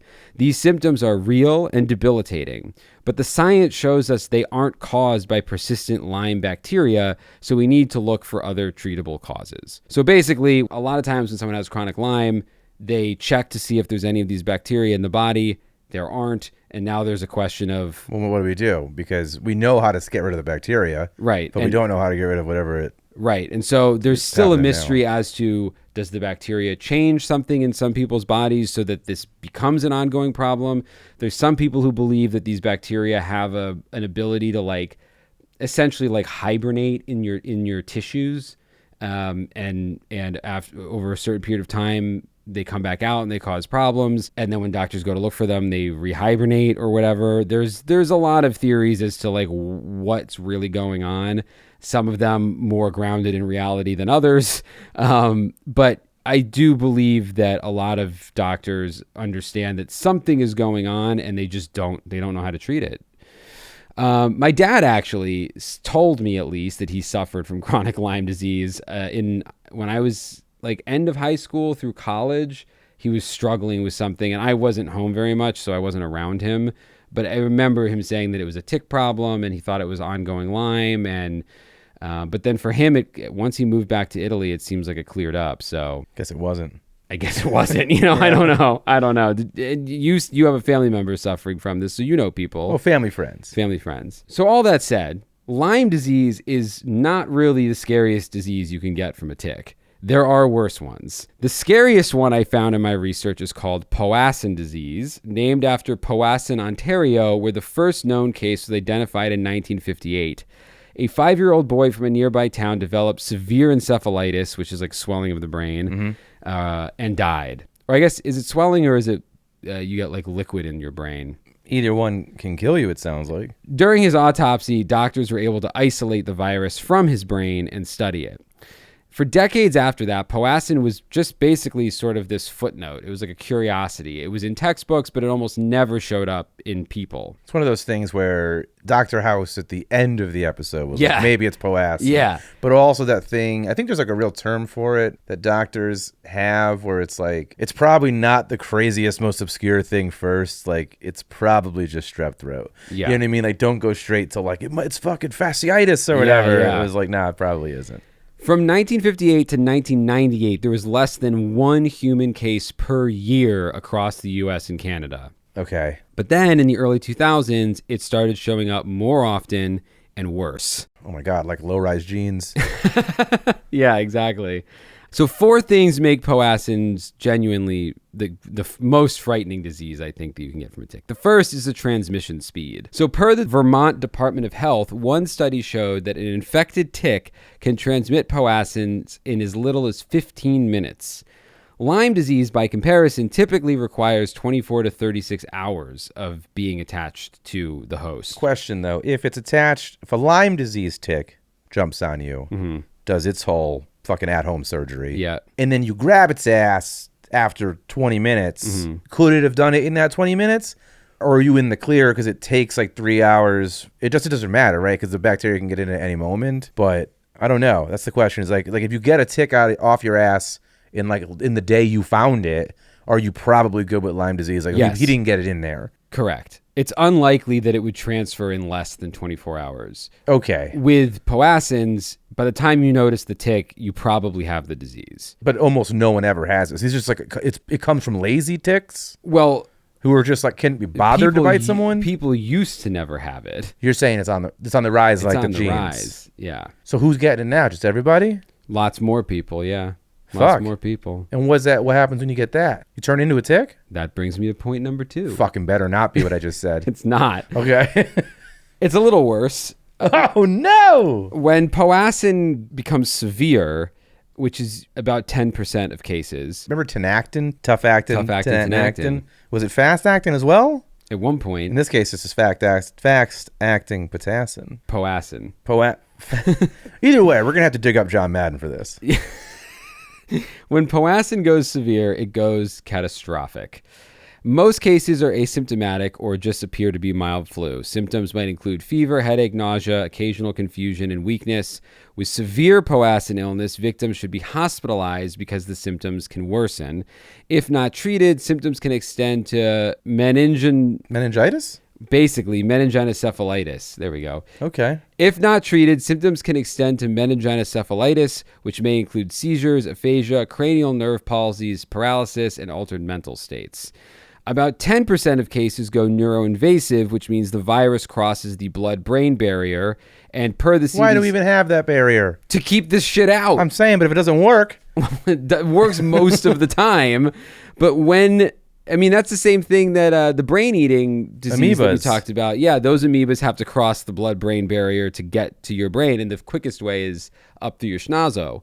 shit, man. So about 10% of cases go neuroinvasive, and about 10% of those die, and roughly half of the survivors are left with permanent neurological damage. So it is tough acting, finesse. It's tough acting, fast acting, John Madden, badassin, powassan. Damn, dude. Muscle weakness, paralysis, memory problems, and personality changes can all I have this. Every time we do an episode, I'm always like, I have it. I have Morgellons. can all result from this permanent neurological damage. And as I mentioned, this disease is getting worse. There was less than one case per year up until 1998. From 2006 to 2016, that climbed to 9 per year.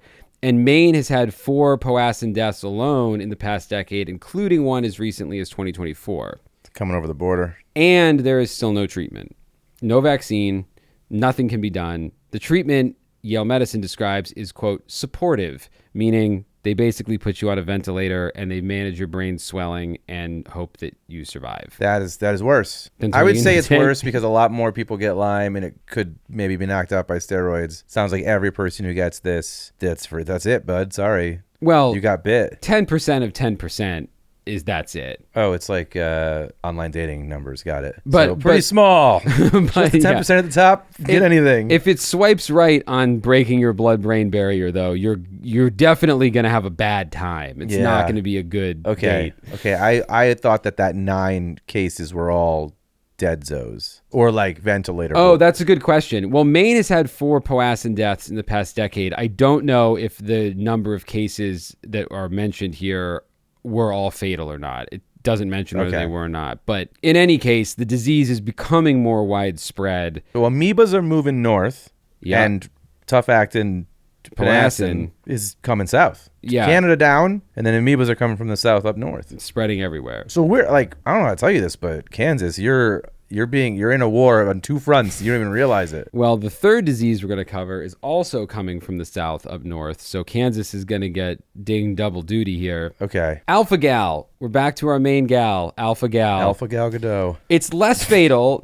The good Ed had to say Alpha gal Gadot the way that some people just have to sneeze. Like just this third disease I want to cover is less fatal than Powassan's and Boring. probably less fatal than Lyme, but it is definitely the weirdest on this list. Oh, so now you're getting turned into a tick. I actually thought that this was, when I first read this, I was like, oh, this is like a Morgellons thing. This is like a maybe it's real, maybe it's not. But it's real. Turns out real? It turns out 100% real. There is a tick in the United States that if it bites you, can leave you permanently allergic to red meat. Not just beef, pork, lamb, venison, any kind of mammal meat in general, and in many patients, dairy as well. The resulting allergic reaction can range from rashes and hives to nausea to full-on anaphylactic shock that requires hospitalization. What? And in 2024, we had the first fatal case that struck a man who died a few hours after eating a hamburger. It sounds more like a wizard's curse than a real disease. I'm trying to like wrap my head around it. But according to the CDC, which I feel like is something we've said a lot in this episode, it's called alpha-gal syndrome. Sure. And it works like this. So, quote, this is what the CDC says. Alpha-gal is a sugar molecule that is naturally produced in the bodies of most mammals, but not in people. It can also be found in the saliva of some ticks. So when that tick bites you, it transfers alpha-gal from its saliva into your blood, and the body's natural defenses or immune system can identify alpha-gal as a threat and trigger an allergic reaction. But not at that moment. Right, not at the bite. Because they're doing that thing that they do where they fucking put you under hypnosis while they bite you. Yeah. You're like, yes, please. The most common... Because they're not the bacteria you're looking for. Yeah. They like Jedi mind trick your white blood cells or whatever. The most common alpha-gal carrying tick in the U.S. is a tick we mentioned earlier, the Lone Star tick. Now, it is originally from the state of Texas. Okay. But it is not named after the state of Texas. It is named for the fact that it has each of these ticks has a single white dot on its back that looks like a lone star. So well, I mean, when you're a hammer, everything was like a nail. I guess if guess. you're already in Texas and you find it, that's probably where your brain went. But thanks to climate change, which I think is probably the reason a lot of these diseases, we certainly know the amoebas are moving north on climate change. We're getting warmer winters, longer active tick seasons, and the deer populations are exploding, and they often hitch rides on deer. So that has helped the Lone Star tick move steadily north and east. As of 2026, it is well established in New York, New Jersey, Connecticut, and showing up as far north as Maine, where a lot of these ticks and tick-based diseases are starting to show up a lot more. The ground's going sour. That's what they say about that place, right? In Pet Cemetery? Yep. What's his Herman Munster? Doesn't matter. Yeah, he has another quote from that movie that probably has another name too. But I call him Herman Munster all the time. He's not credited as Herman Munster as. According to a 2023 CDC report, between 2010 and 2022, the agency identified roughly 110,000 suspected cases of alpha-gal in the U.S. And they note in the same report that the real number is almost certainly higher than that. Do you think, in many ways, I always thought of the Hamburglar as a person who loves hamburgers and needs to steal them. Presumably, the sack of hamburgers will be eaten by him later or sold on the black market. Unclear. But in many ways, these ticks are the real hamburglers. They're stealing hamburglers from all of us. Yep, they're stealing the enjoyment of hamburgers. Yes. Away from their victims. Well, and part of what is crazy that I don't get into really, but what was in the research is that the first rash of cases where people started noticing that something very bizarre was happening was in the South, where people who had spent their whole lives eating lots of red meat and sausages and hamburgers and cookouts barbecue and stuff, all of a sudden started getting these wild allergic reactions to meat that they'd never had before. And that's part of what started the investigation into like, what the fuck is going on? You don't eat red meat. I don't. I haven't had red meat since October of last year. I have not eaten red meat. Well, there's been a few instances for one reason or another, but I generally 99% of the time have not had red meat since like 2008. I haven't had it since October, which is the longest patch since the crib. Yeah. And so, but the thing is that we might be eaten alive nightly by these, and we don't even know That's true. because we're not testing it. I haven't had a tick bite since 2008. I don't That think, you so. know of because you're not having anaphylactic shock when you eat a cheeseburger. Have I talked on this show before about the allergic reaction I had when I first met my wife / now with then girlfriend? You had an allergic reaction when you first met Anna. Yeah, so it's when I first started. I mean, it wasn't like I met her and had an allergic reaction to her, but at a I was certain pretty quiet at the first date. My throat closed up. yeah, I was struggling to breathe. No, when we first met, when I first started staying over at her place, I started waking up in the mornings with my lips completely swollen, like borderline anaphylaxis. You Like think she was injecting your lips when you slept? it looked like it. It looked For like a powdier look? it looked like I was having I looked like who's that YouTuber? Couldn't tell you. James Charles, I think. Genuinely does not help me. I don't know who that is. I looked insane in the Okay. mornings, and they were itchy, and it was clearly an allergic reaction to something. And I'd never been to an allergist before. Like for months, I was like, because it didn't happen every time that I saw her. It didn't happen like every time that I ate there. What about every time you stayed over? It happened fairly often when I stayed over, Okay. and could not figure out what the fuck was going on. So I went, I got tested for all kinds of allergies. Everything came back negative. Were you like, damn, girl, wash these sheets? I was I'm like, leaving with fucking pink eye. My lips are all like 8 times bigger. I was like going around her apartment, literally like looking at objects or foods. At one point, I was like, maybe she had like pink salt instead of like more. She like had that, like a Himalayan pink salt. And I was like Googling, like, can you have an allergic reaction to Himalayan pink salt? And like some people could. So I was like, well, maybe I won't use that salt anymore. Like, could not figure it out. And she was like, I was so worried because she was like, I'd finally met this guy that I was in love with, and it seemed like he was allergic to me somehow. Oh, wow. And I was like, no. Just your fucking dirty ass. Turns out it was the Arm & Hammer baking soda toothpaste that she had. Oh. And the reason that it was not every night was because there were like a couple She of... brushes her teeth once every 7 days. No, she just brushes the one she wants to keep. It was when I used that toothpaste, but she also had like a Crest, like a blue, toothpaste. And, sometimes I'd be like, oh, I want the minty fresh, or, so I would just do the other one. Tsunami has no crest. And so... So yeah, I don't even remember how I figured that out, but at some point. But then did you have to tell her you can't use it because then if you kiss, you're gonna get all blow up? Like, it was funny. She had bought. It was you guys have to become an Aquafresh house? No, she had bought like a 15 pack at Costco or something, and I was like, in the trash. Yeah, it's going out, and I should go look it up again someday because.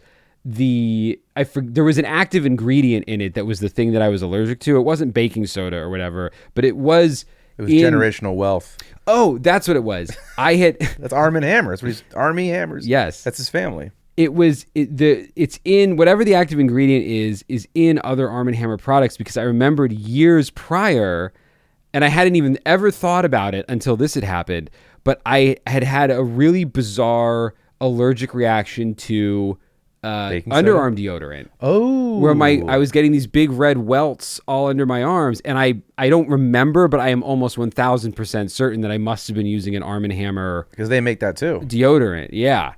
So what do you use now? Do they Old want to sponsor Spice. the show? Old Spice. Yeah. But not like the one our dads had, that weird smell. No, I also use Old Spice. Just like a basic Old Spice. So I'm using like some sort of fresh scent. Yeah, exactly. But my dad and everyone of his generation had like that little Old Spice like bottle, and it was just fucking the grossest smell to me. Yeah. It wasn't a cologne wear. I don't know if that was even what that is necessarily. No, I don't think Old Spice was. It might have been aftershave. Who knows? Yeah, it might have been aftershave. I was just like, ugh. Yeah. And so the fact that they figured out there are other smells and have become a pretty successful company. Yeah. And they had weird commercials. So maybe you can put that up on the Patreon. Maybe that's some bonus material for the fans. But what's that? Pictures of you with bumps on your body? Oh, I could give you pictures of me. Well, with what is the lips. thing we're putting up? The story. We can leave the story in the episode, or you can just cut it out. It's got nothing to do with the rest of the episode. Okay, gotcha. And I'll definitely, after this, I'll show you some of the pictures, because I took selfies being like, what is happening to me? So anyway, back to red meat disease. The CDC's best current estimate is that as many as 450,000 Americans might be living with alpha-gal syndrome right now without ever having gotten a formal diagnosis. That gap is mostly because the syndrome is so new that doctors outside of heavily affected regions have either never heard of it or have only ever heard of it in passing. So sometimes patients spend years bouncing between specialists without anyone ever connecting the dots to go, oh, hey, did you ever have a tick bite? Or, maybe it's that. This, though, has resulted in an explosion of headlines recently about alpha-gal, which is one of the reasons that I ended up doing this episode was a few weeks ago, I saw some headline about this tick disease. And you're just like, you're on some weird forum. It's like, who can't eat hamburgers now? It's completely... Still hanging out with all my allergy friends I made online. Yeah. It's starting to become one of the more well-known tick, or they call them vector-based diseases now, which is the term for when, like, the tick is the vector. It's not actually the cause of the disease, the bacteria in its gut. It's like the way bubonic plague would, like, a rat would be a vector. Yeah, well, the flea would be the vector. Why would they just call them vessels? I don't know. You'd have to ask a scientist. But here's the really other bad news and fucked up thing about this alpha-gal disease. The alpha-gal molecule that your body can then start to have, once it's introduced, you can start to have this allergic reaction to it. It's not just in food. It's in fucking, like, everything. Excuse me?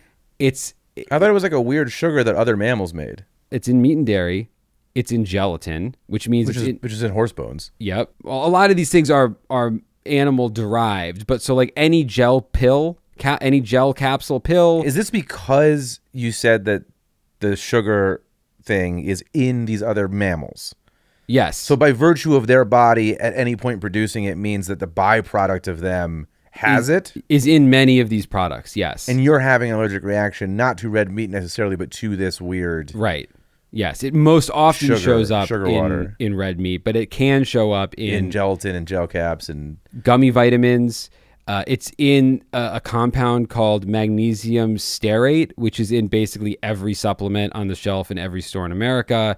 It's in glycerin-based soaps. It's in body washes. It's in some vaccines. It's in snake antivenom. It's the most common blood thinner in the world is called pig-derived heparin, which is a blood thinner. It can be in that. It's in some cow tissue prosthetic heart valves. It's in surgical sutures, tattoo inks, and contact lens solutions, which is extra crazy because imagine you're an alpha-gal patient who needs an important surgery. The capsules your antibiotics are in could send you in an anaphylactic shock. The sutures could send you into anaphylactic shock. The heart valve replacement. This has to be in the pit next season. Like, it really should be. Call us.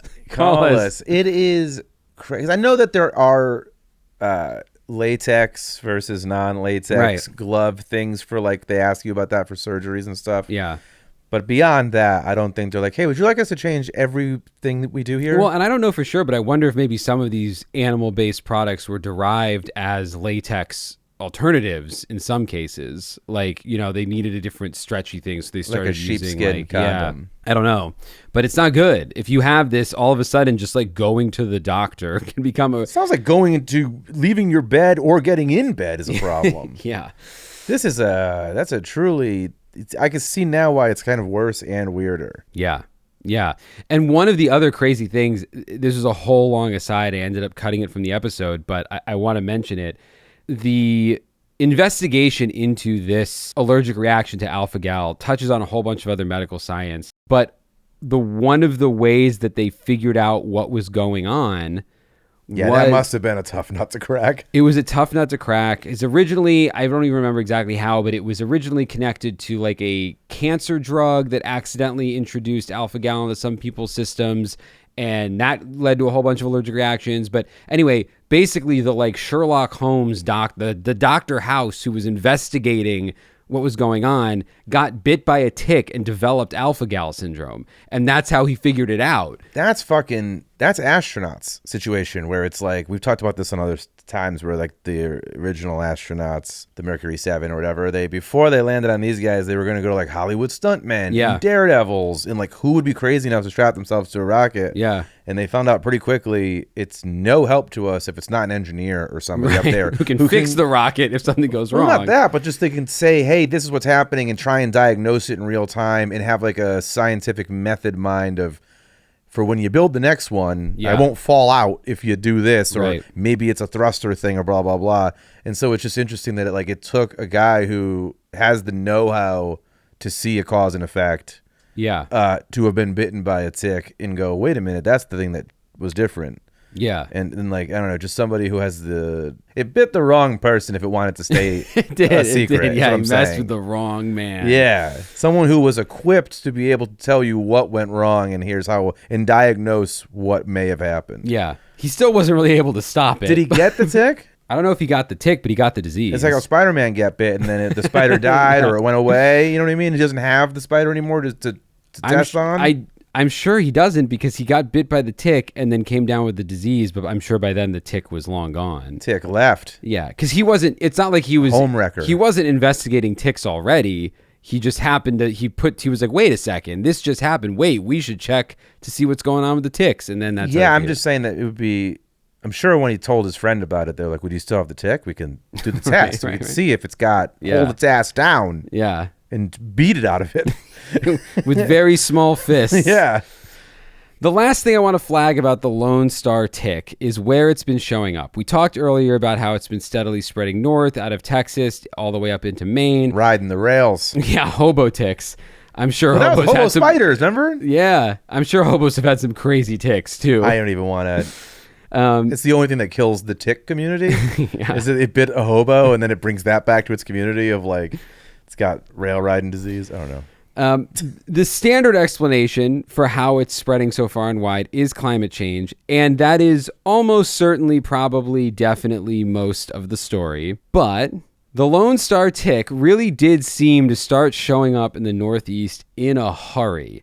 And one of the places it landed earliest and most aggressively Sanctuary City. No.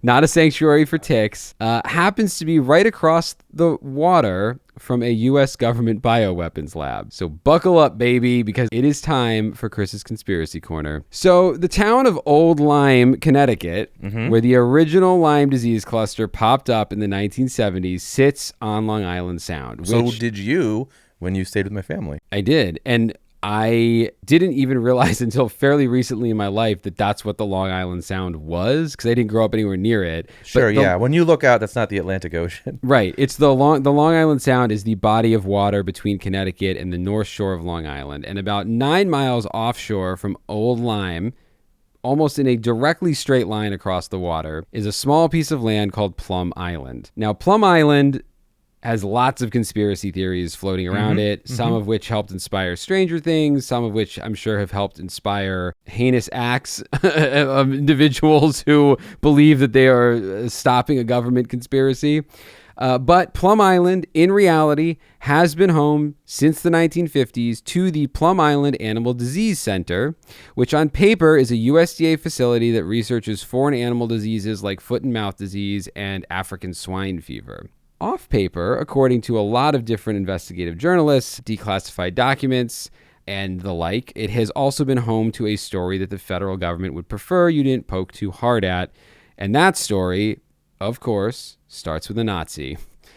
In 2004, an attorney named Michael Christopher Carroll, not the Nazi, just to be clear, published a book called Lab 257, The Disturbing Story of the Government's Secret Germ Laboratory. German laboratory? Germ laboratory. Oh, okay. Also may have had a German involved. Okay. This book was a big deal. It was a New York Times bestseller, Today Show book club pick. It spent years on the radar. Carroll had spent the better part of a decade going through a bunch of declassified documents in the National Archives, and the picture that he assembled is one of those things that it's well researched and it kind of feels like history, but it also has got a touch of conspiracy to it. Okay.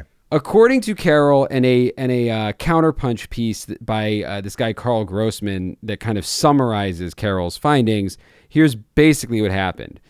After World War II ended, as we've discussed before, Operation Paperclip. Operation Paperclip was a government classified intelligence program that brought valuable or scientists that they considered valuable from Nazi Germany to America. Not just America. I think a couple of the Allied nations. Well, and a lot of it was inspired by a race. They knew that if we didn't grab them, the Soviets were going to grab them. Even though the Soviets also hated the Nazis, they wanted to pull the as much of the brain power that worked against them. They might have just needed people. They lost like 25 million people in World War II. They didn't even ask if you were a scientist. Yeah, they were like, hey, doors open. Yeah. My back is turned. You do what you want. You fly the Russian flag, man. No questions asked. But anyway, yes, there was a competition basically to get the best and the brightest from Nazi Germany, which is a horrible thing to say, but it did happen. And we brought hundreds of former Nazis into the country. Their backgrounds were laundered. They were given research positions inside the government and in the military. Werner von Braun is the most famous of these. Well, yeah, he's on TV with Walt Disney doing like teach kids about rockets and science and stuff. Yes, he ended up running the Apollo program for NASA. I'm very aware. A Nazi. Well, you're aware. I don't know if the listener is aware. There's someone else listening to this conversation. It's called a podcast. I never remember. He's also in the first season of For All Mankind, which is a little guilty pleasure show I like. Yeah, but our subject is not Werner von Braun. Our subject, the relevant paperclip recruit for this story, is a guy named Erich Traub. During the war, Traub had been the lab chief of a Nazi bioweapons facility called Incel Reims, which just sounds evil. Well, now. Well, that's all true. Those words are all taking on new meanings. It sat on a little crescent-shaped island in the Baltic Sea, and he reported directly to Heinrich Himmler. His specialty was developing bioweapons that you could deploy against livestock.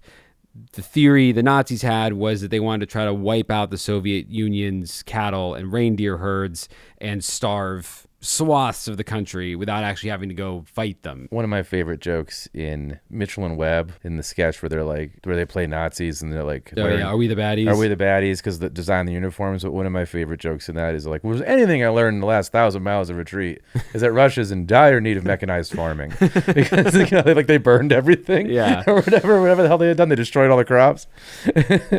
Well, Erich Traub, who was studying how to wipe out these cattle and reindeer herds, was specifically researching disease-carrying insects with a particular interest in ticks. Operation Paperclip brought Traub into the U.S. in 1949 and set him up at Fort Detrick in Maryland, which also has a whole host of occult, spooky connections. Yeah. What do you think that conversation for him is? He was like, listen, how would you like to come to America? I was like, is this a trick? And it was like, no, your tick work speaks for you. Like, who even knew, hey, this is a guy, other than I guess it would just be the Nazi high command, where it would be like, well, if Himmler or whatever his fucking name is. Yeah. If like Himmler trusted him, then he must be somebody. But if they gave him money or like, and we knew von Braun was making like the V2 rocket or whatever. Yeah, right? and I mean, I don't know at what point. I don't know. I just don't know what tick head was like, we gotta snatch this dude. You can't let the Soviets get the tick guy. Well, I would imagine that some American scientists had probably been working on a similar thing at some point, like understood the power of ticks to potentially spread disease, and misery, and whether they were working on this exact project already and went get me that guy, or if just somebody had never had the evil plan to try it, or never had the plan but had not tried it. They well he'll do it, like get him over here. He clearly doesn't have an issue with this. Anyway, for whatever reason that they settled on this guy, they set him up in Fort Detrick. At the time, that was the Army's primary biological warfare research site. By World War II, there was already like mustard gas is illegal and shit, right? Like, yeah, like there were already like rules of engagement and like war stuff. That chemical warfare was off the table. Yet every country here is actively pursuing it at the time. Well, for sure. And to be totally honest, like I have no idea what was outlawed when, and mustard gas is a bioweapon. But it's not germ warfare, and so no, I don't it's know. not. I don't know if germ warfare was also made. Like I don't. Also, these motherfuckers didn't care No, if it was yeah, you're legal right. or not. You know, like they were just inventing things. I'm just saying that there was like, it seemed like a bunch of people got together after the first one. It was like, let's just agree to not do that again, huh? Yeah, Like, that when we was come pretty back, bad. like Yeah. we can all agree that sucked. Yeah. And I think enough people were like, you're right. Like Geneva Convention type shit. They're like, yeah, Yeah. you're right. We won't do that. Yeah, Hard I guess- cut to I a guy guess- in a lab being like, what if I put this on a tick and then I put a tick in the cheese they eat? It's like, buddy, calm down. Right. Yeah. I guess, you know, to Traub, starving millions of people didn't seem maybe as bad as mustard gas attacks, but Yeah. see, at the end of the day, it's all pretty awful. The Germans did poison a bunch of food, I think, though. Like when they would leave an area or on retreat or what have you, I think they did like set up tables for the Soviet soldiers to find. That's like, Oh, that that's looks wicked. like really good food and stuff. That's like because a lot of people in these towns or whatever were fucking starving anyway because of all the shit going on. And it would just like, all the food would be poisoned. I mean, And they're still finding booby traps, right? Like in London and shit. You know what they say, don't put it past a Nazi. Don't put it past the Nazi. And they certainly tried everything. I feel like it's the year 2024 and I'm still reading at that time like 2 years ago I feel like there was another like old woman opens cabinet to find like Nazi booby trapped bomb. I don't know about booby traps, but I know, I mean, they do still find unexploded bombs and stuff from World War II all over the place. But in any case, Traub, who was brought initially to Fort Detrick, became one of the central figures in the establishment of a similar facility on Plum Island in the early 1950s. And everybody knew what was up. There was an anonymous source who told Carol they called him the Nazi scientist. So there are fucking people living in free houses at this point because they fought in the war. Yeah. And There across was- the sound, there's a Yeah. Nazi building a bug facility. But even working, it was very fresh in the minds of people who had no help with PTSD. Yeah. Like, I can't imagine even working in that facility there must have been some people who were fucking pissed he was there. I'm sure. Regardless of what he's doing there. Yeah. Even if he's just collecting data or whatever on dandelions, people would be like, what the fuck is this guy that like all my buddies died fighting. Yeah. Doing here? Yeah. So that's Traub. Traub was a Nazi who was brought over to be a bioweapons specialist with a specialty in ticks, and he established Plum Island in the 1950s. What makes all this a little crazier is that this guy, Carroll, wasn't the first person to write about any of this. In 1982, which was like 20-something years before Carroll's book came out, an attorney named John Loftus published a book called The Belarus Secret. At the time, Loftus was working for the U.S. Department of Justice's Office of Special Investigations, which was the official unit to identify and prosecute Nazi war criminals who'd ended up living in America. So this guy wasn't like a lunatic connecting dots on a map. He was a literal Nazi hunter for the U.S. government. Yeah. In his 1982 book, Loftus wrote that he had received information, presumably through his work at the Department of Justice, that the U.S. had tested poison ticks on the Plum Island Artillery Range in the early 1950s. He also noted, almost in passing, that most of the records of that testing had been destroyed. I bet. So we have these two attorneys basically separated by more than 20 years, coming from different angles with different source materials, both reaching the same conclusion that Plum Island had dangerous ticks. The ticks had pathogens, and some of them probably got out. Yeah. Well, yeah, we did our best to have it be an island, but Yeah. what was that book that we both liked by Tom whatever about like the Chaos. Chaos. Yeah, by Tom, I forget his last name. Yeah. But not the Bansons. Yeah, the Manson like as being like a government asset basically. Yeah. There's enough in that book too where you're like, oh shit. It's like doesn't feel as conspiratorial when enough of the paperwork is declassified or there or so clearly these connections can be made. Yeah. And then also with that, I think there was a bunch of shit in that and maybe in the Montauk Project, whatever the hell we had talked about, MK Ultra and shit. Yeah. Where it's like, oh, they destroyed all the documents, but they didn't destroy the receipts for buying the stuff or whatever. So you're still able to connect Yeah. that there was clearly... Yeah. They were well in MK Ultra. They literally just forgot to just somehow some of the boxes just did not get destroyed. So he wasn't like literally cleaning out a closet, but they basically cleaned out a closet. We're like, what's this? I'm saying so things like this too, where it's like, no, yeah, like it's conspiratorial, but they're also like we have the receipts literally. Yeah. That they were doing shit at Plum Island. They like nobody needs to order that many ticks. Yeah, the world's #1 Nazi tick doctor ordered a whole bunch of ticks. Yeah, and the thing is about like putting it on the artillery range, or the hell you would say, is it trying to like see if it bites somebody? I don't know exactly what they were doing. Because that's like the DuPont thing where they made like non-stick bullets. No, well, so DuPont, who makes like paint mainly, they do a million things. Yeah. The like non-stick pans we use, I think that was like originally on tanks to keep like water off the treads or so. It was some shit where like the way that like when you put something in there, like it beads and rolls around. It doesn't. So anyway, that forever chemical was originally had war applications, and they found out that you can make fucking eggs without having them stick. They put the material into cigarettes. They were like, this shit might be cancerous. Yeah. They're like, we should check. So the way they checked was they put like a little bit of the material in cigarettes, then gave the cigarettes out for free at the factory floor. Oh my God. And then everybody who fucking worked there, they like died of cancer. Well, they were like, what, they get lung cancer? Like their hair fell. They're like radium girls. Oh like it was nuts. And then the same thing, they were like, just bury it, just destroy the documents, but didn't destroy enough. So when they were being sued a bunch, I think there's a movie about it. It's really fucking sad. It's a narrative film, so I'm sure there's a lot of. It's not a documentary, right? So I'm sure there's a lot of artistic license, right? But it's called Dark Waters, I think. Dark Water with Mark Ruffalo, and it's really an incredibly depressing movie about how like DuPont just paid people off. Well, Dark Water is about a chemical company poisoning an entire town, but it's not through cigarettes. No, it's industrial runoff. Oh, yeah. But I believe it's either the actual story that's based on the actual story that I'm talking about, or it actually is they're talking about the actual story I'm talking about. But part of the court case as to you knew what you were doing was that they did this test with cigarettes. Oh, I see. And then still went on to make $1 billion a year in pans. Right. But like, so they were like, not only because they're like, we didn't even know that could make your cow all fucked up. And it was like, you did your own in-house study. Yeah. But yeah, it was wild shit, man. So now I want to bring back a name from earlier in the episode. I told you we would come back to Willy Burgdorfer. Burgdorfer, to recap, is the Swiss-trained medical entomologist who, in 1981, identified the bacterium that causes Lyme disease and got the bacterium named after him in 1983. What I didn't get into is that Burgdorfer didn't arrive at that discovery from nowhere. For the previous several decades, he'd been working at Rocky Mountain Laboratories in Hamilton, Montana, doing classified research for the U.S. Biological Weapons Program.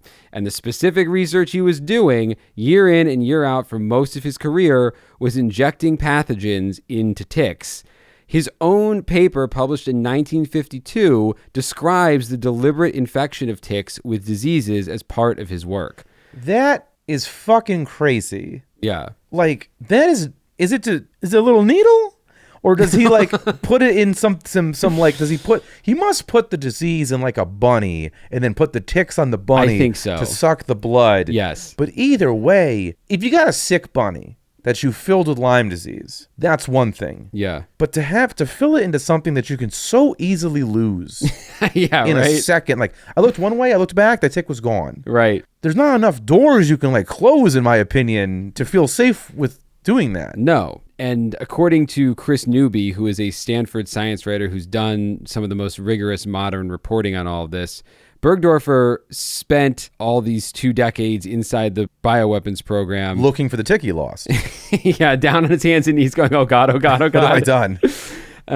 He grew microbes. This is actually how they did it. He grew microbes inside of ticks and then fed the ticks. That's not where I thought at all.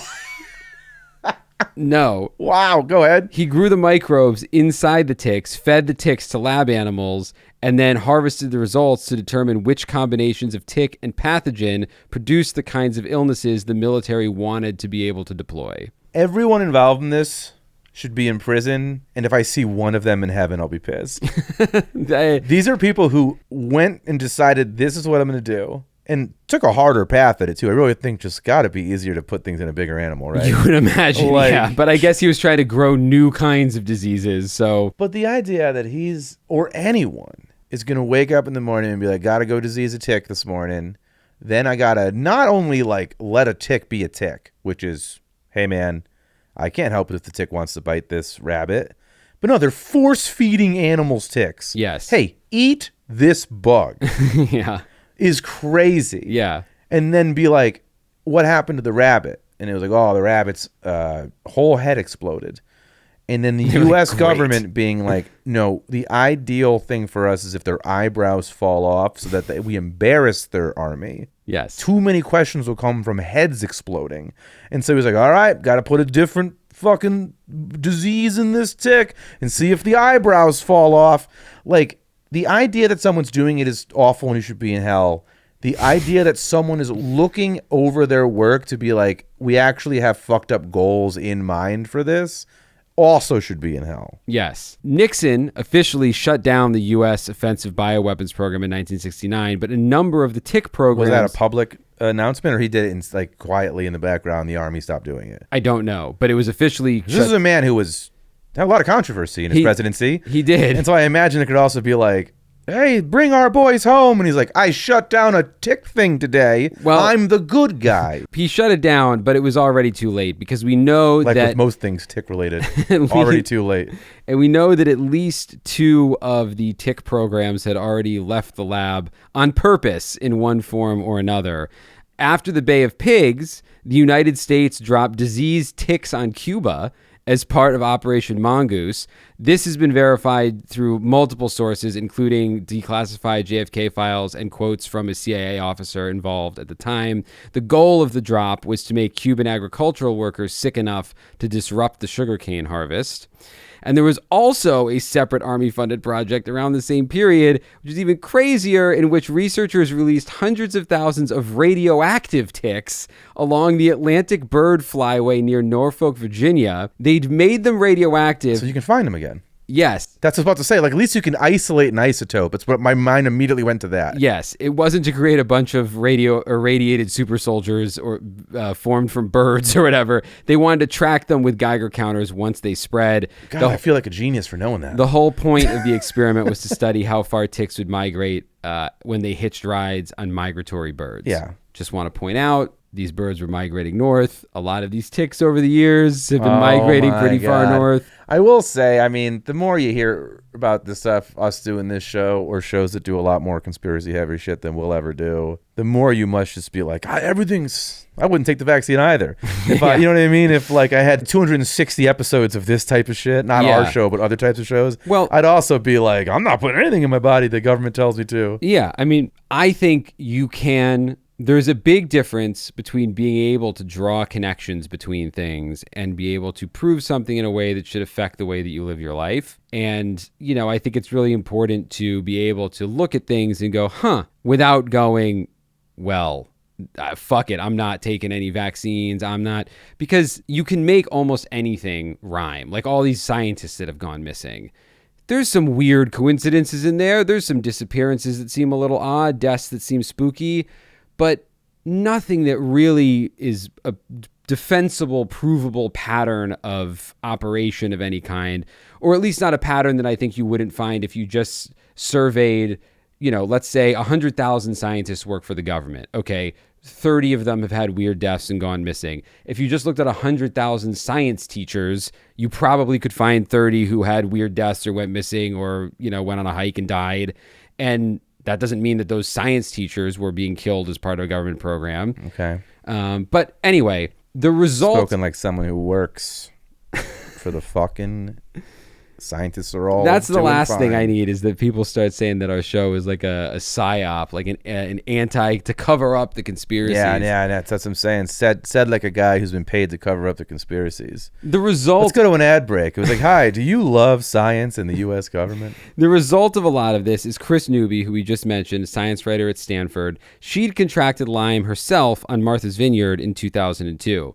It took years and so many doctors to get the right diagnosis, and she got very deep into the chronic Lyme community. She produced a documentary in 2014 called Under Our Skin about people suffering from chronic Lyme.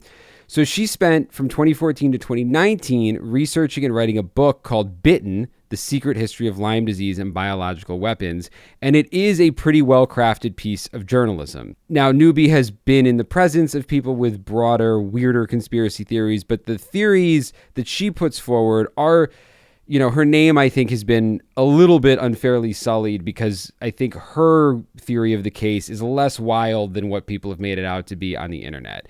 She does not claim that Lyme disease itself was created in a lab. We know that it was detected in Utsi. We know that these museum tick specimens have it like 90 million years ago. Okay, yeah, that's true. That's definitive. What she does argue is that a cluster... Ticks with little jetpacks was made in our Hailing labs. Hitler zoomed through the American skies. Yeah, in their tick zeppelins. She argues that there's this cluster of 3 unusual tick-borne diseases that suddenly emerged around Long Island Sound starting in 1968. So she doesn't think that those 3 ticks were represented in that painting of that dog's ear.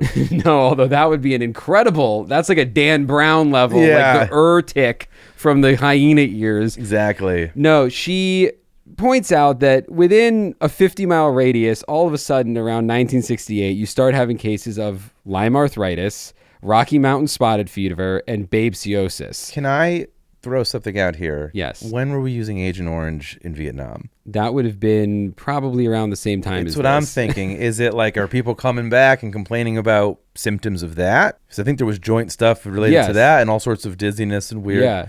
Is it like... Agent Orange fucked people up. Yeah, so I'm saying, is it people, which was also... We did that because of war. Right. I don't know if I put that in air quotes. It was definitely war. I'm saying like that was some sort of chemical warfare. So I'm saying, is there any overlap for... Does that come up at all in the book? No, not that specifically, but I'm sure you could find overlap between Agent Orange conspiracies and tick conspiracies. Her point is that the fact that all 3 of these sprung up within about a 50-mile radius around the same time, very near a facility that was publicly known to be experimenting with diseases on ticks. Her quote is, "I have no proof that Lyme disease is a bioweapon, but I know they weaponized other tick-borne diseases. There were unsafe experiments with ticks and tick-borne diseases, and that was fuel on the fire of this epidemic." Of course, I think we'll end this episode with everybody saying that I work for the CIA and I'm covering this up by pointing out that credentialed scientists push back hard on the lab leak theory of Lyme disease. A 2017 Stanford genomics study found that Borrelia burgdorferi's DNA diversity is ancient, with lineages that diverged tens of thousands of years ago distributed across the entire Northeast and Midwest in patterns that don't really fit a recent point release, like a source of a single lab. Okay, so if you found T-Rex lips in amber, and then you pulled from these First, I'd ask why the T-Rex was kissing a tree. Famously not known to love trees. Yeah, but there was, I think, probably a loneliness epidemic then too. And so if you find these lips and then inside of them you found COVID, there goes that lab leak argument as well. Well, I think the difference is that you can cause an uptick in diseases. I think that's a little bit different because COVID is a more recent disease. Well, only because we haven't found it in amber yet. Well, only because that's what I'm saying. But you can whether the disease has existed for millions of years or not, there is an argument to be made that if you all of a sudden start seeing a high percentage of cases around a lab known to be experimenting with that disease, it's not unreasonable to think that perhaps that disease has... Oh, no, I didn't say it was unreasonable. And this is where I think it came from. Yeah, no, I mean... I'm just saying it's the only other lab link outside of science fiction work I can think of. It's why I made that correlation. Like, you talking about this lab leak is the only other lab leak I've ever heard of that wasn't like... COVID. No, I meant that wasn't... Like, there's the COVID lab leak theory. Then the one you just told me right now... Yeah. Is the first time I've ever thought of another lab leak that wasn't like The Stand or something. Oh, sure. Yeah. You know what I mean? Where it's a work of fiction. Yeah. But anyway, the science pushback on this is there's lots of slightly different genetic lineages of Lyme disease that are all distributed all around the country and the planet in ways that don't line up with the idea that there was really a sudden spike that could be attributed to a particular lab. Yeah, but the one that when you zoom in under a microscope has a barcode for the United States Air Force or something, that might be the one we did in the lab. The scientific argument is that the explosion of American Lyme cases over the past 40 years is much better explained by ecological factors like suburban sprawl pushing humans further into deer habitats, populations of deer and white-footed mice that went through the roof, decades of reforestation. All of these things create ideal conditions for tick populations to thrive and expand without any lab interference in the way that they found all these cases. I also think there's something to be said for the fact that, yes, we only discovered Lyme disease officially in the 1970s. This wasn't part of my research. I imagine it's probably kind of difficult to try to go back and figure out what rates of cases would have been before we officially discovered and studied it. Didn't have the data set. We didn't have the data set, and it's while it's a bad disease, the symptoms aren't. It's not like Ebola where it's like, well, let's look for cases of people vomiting blood. It's back. It is. Ebola is back. Ebola's back. In a big bad way. But, joint aches, nausea, like these are things that lots of other diseases cause. There's a lot of overlap. Yeah. So if you tried to look back through the record and go, well, what was Lyme and what was something else, you could never really say for sure. So all we know is that, yes, around late 60s, early 70s, we started seeing these waves of cases. That's also around the time we defined what it was. So, I think the research here is, similarly well documented in the way that chaos is, where you go, something was going on. I mean, you if there's any hint of truth, and it sounds like it's 100% true, that we had people saying good morning, Al, or whatever, and walking into a facility where they put viruses and ticks and fed them to fucking animals with a goal to deploy these ticks on the battlefield. Yeah. That's all I need to hear. Yeah, Ed's in. I'm not into doing it. Yeah. I'm just saying that, it could very well have some element of this shit. I could see how people can get wrapped up in this was not nature that did this. Yeah. Well, look, guys, that was everything you ever need to know about ticks by Chris and Ed, our book report. We didn't even mention Tick the superhero once. We didn't even mention the Tick. I fell asleep last night trying to remember that I wanted to bring up Tick the superhero, the cartoon show, the live action show. Didn't even mention it once. The comic book. But that's okay. I think we've talked enough about ticks. Well, speaking of comics, I was just thinking about comics because you were like, oh, this explosion came around the same time that all of a sudden we were looking for it. Every couple years in the comic community, it's like, oh, this book was super rare. There's 4 on the census. And it was it's worth $500,000. And then word gets out that a new record sold for $500,000. All of a sudden, there's 13 more that show up on the fucking census. Everyone sees it's worth money. Oh, I do have one of those. My grandpa did have Superman 3 or whatever. I just chose a random ass book. I don't know if it's worth anything I'm saying. But it's just one of those things where now everyone's looking, it's popular. Turns out there are more first appearance of fucking Supermans out there. Yeah. And now you can find out there's money to be made in it. They're showing up. Yeah. And so same thing with you said, now that everyone's looking, now that it's top of mind, oh my God, ticks. So we segued right from Chris's conspiracy corner to Ed's comics corner. And now we will end this episode with the fear tier.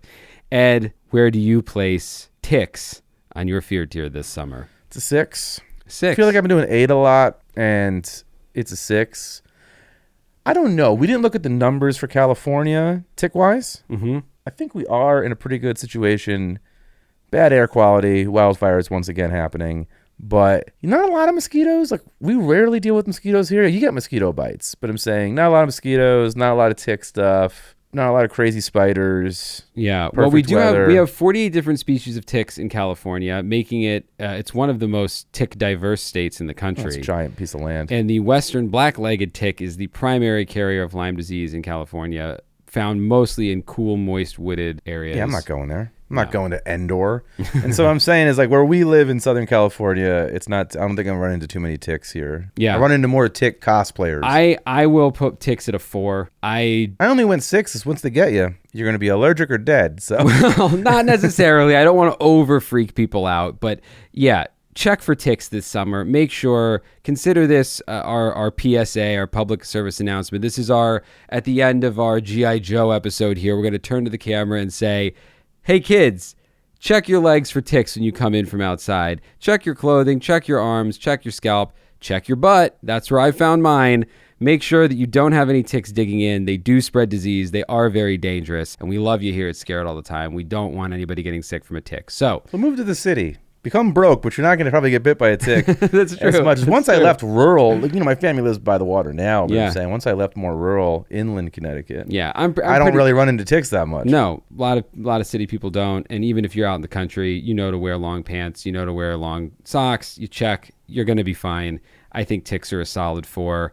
And with that, it's the end of the episode, guys. So until next time, I'm Chris Kalari, And I'm Ed. and the show is Scared All the Time. We'll see you soon. Bye-bye. Bye. Scared All the Time is co-produced by Chris Kalari and Ed Ficola. Written by Chris Kalari. Edited by Ed Ficola. Additional support and keeper of sanity is Tess Feifel. Our theme song is the track Scared by Perpetual Stew. And Mr. Disclaimer is... And just a reminder, you can now support the podcast on Patreon and get all kinds of cool shit in return. Depending on the tier you choose, we'll be offering everything from ad-free episodes, producer credits, exclusive access, and exclusive merch. So go sign up for our Patreon at scaredallthetimepodcast.com. Don't worry, all scaredy cats welcome. No part of this show can be reproduced anywhere without permission. Copyright Astonishing Legends Productions. Good night. We are in this together. Together.